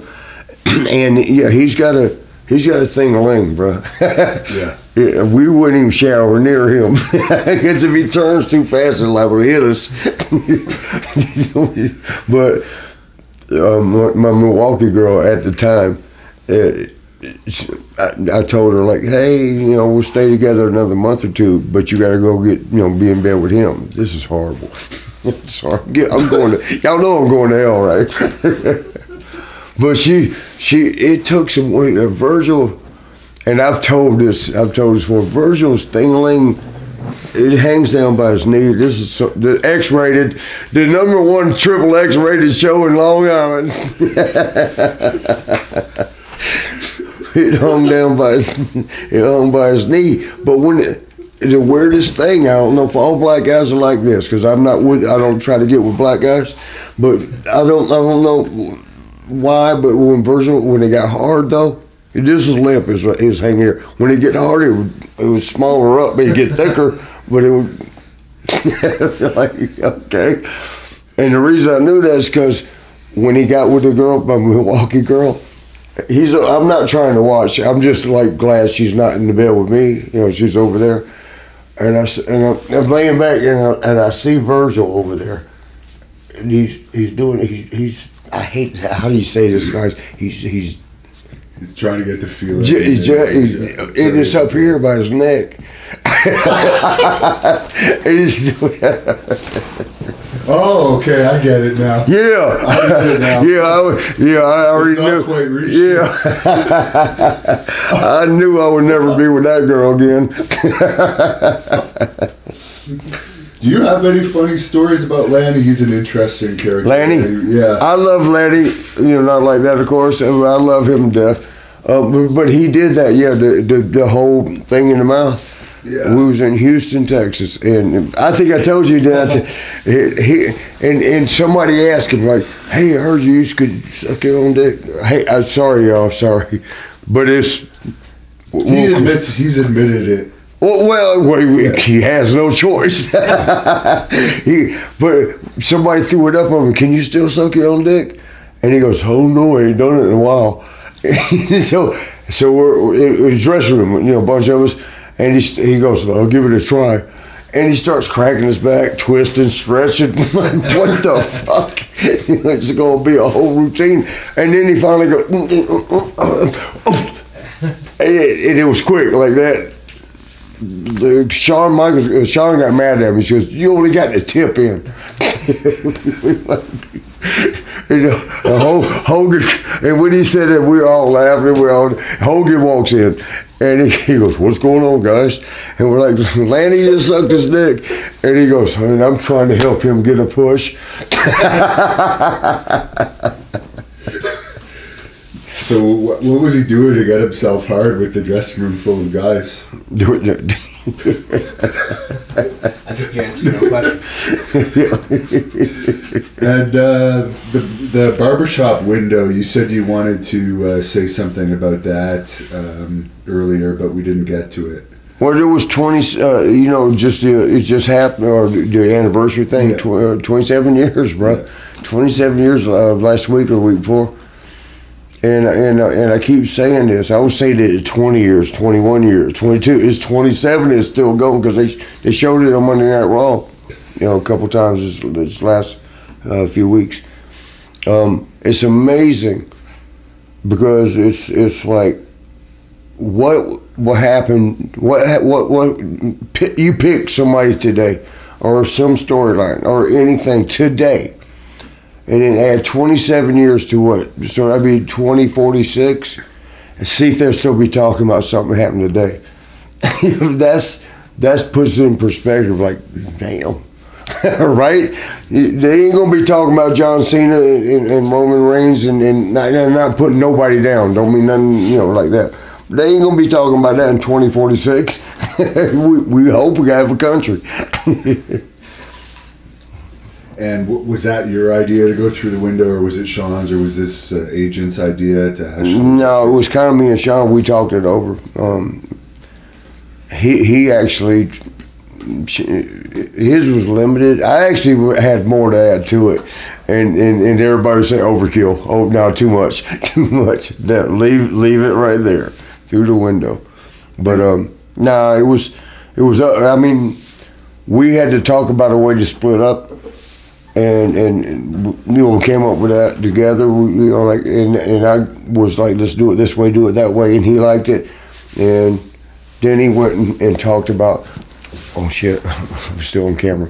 Then he talked about, I came up with the idea it was going to be something, me and the Nasty Boys. You were the Nasty Boys, wait a minute. You mean, you at least got to say the Rockers, tag team. Yeah. Yeah, but. So you were just finishing up on Sean. Where you been wearing this? That was for the, yeah. You were just finishing up on the plate glass window. Oh yeah, okay. We ready to roll? Yeah. Okay. So, and then what had happened was we came up with, we actually pitched it together. We added to it and stuff. But the day the window happened, not only did Sean catch me real good, and I know it was a little extra oomph on that super kick, because just a few weeks earlier was Denver, so that was his way of getting back. But we did the one, through the window. We thought it went well. I thought it went well. I remember hanging out the window, but I had a couple little cuts on me because there was some blood coming down my face. Was that the glass or was that blading? Well, so when we left, I say we left, we went off set and went to back. Production dude came up and he goes, "Man, you okay? You okay? You okay?" I'm like, yeah. He was like, "Yeah, why y'all?" Yeah, I'm all right. Why? He goes, "Oh my God." He goes, I'm so sorry." What, man? And he's like, "We had 3 windows." Because if you did a scene, it's considered a scene. If you did it and they didn't like it, you go back out and do it again in front of that same crowd. That's so embarrassing, But I mean, especially something like that, a stage, and you just did this scene, then you come out and do it again. They're looking like, oh, they screwed up. It was kind of in that sense embarrassing. But they were prepared for it. They had 3 windows. And they're supposed to be, 2 of them was sugar glass, which you use in Hollywood, makes sense, right? They didn't mark them. And the guys' production crew was scared that they would get in trouble because somebody forgot and they were like panicked. And they thought like we got 2 out, just what he told me, we have 2 out of 3 chance getting it right. Let's just put one in there. We'll probably get it, we hope we get it right. Wow. They got it wrong. He was the real one. That's why I didn't understand it either, when I was bleeding and stuff. It's like sugar glass, why am I bleeding? And I didn't know sugar glass can actually cut you and stuff. But yeah. Well, you've been very kind with us with your time, so we appreciate that. Thank you, I think we may have to have a part 2 at some point, but is there any closing remarks you want to make to finish this off? Y'all come see me. Well, I do personal training now. It's 24/7 fitness. Workout anytime. It's all over the country.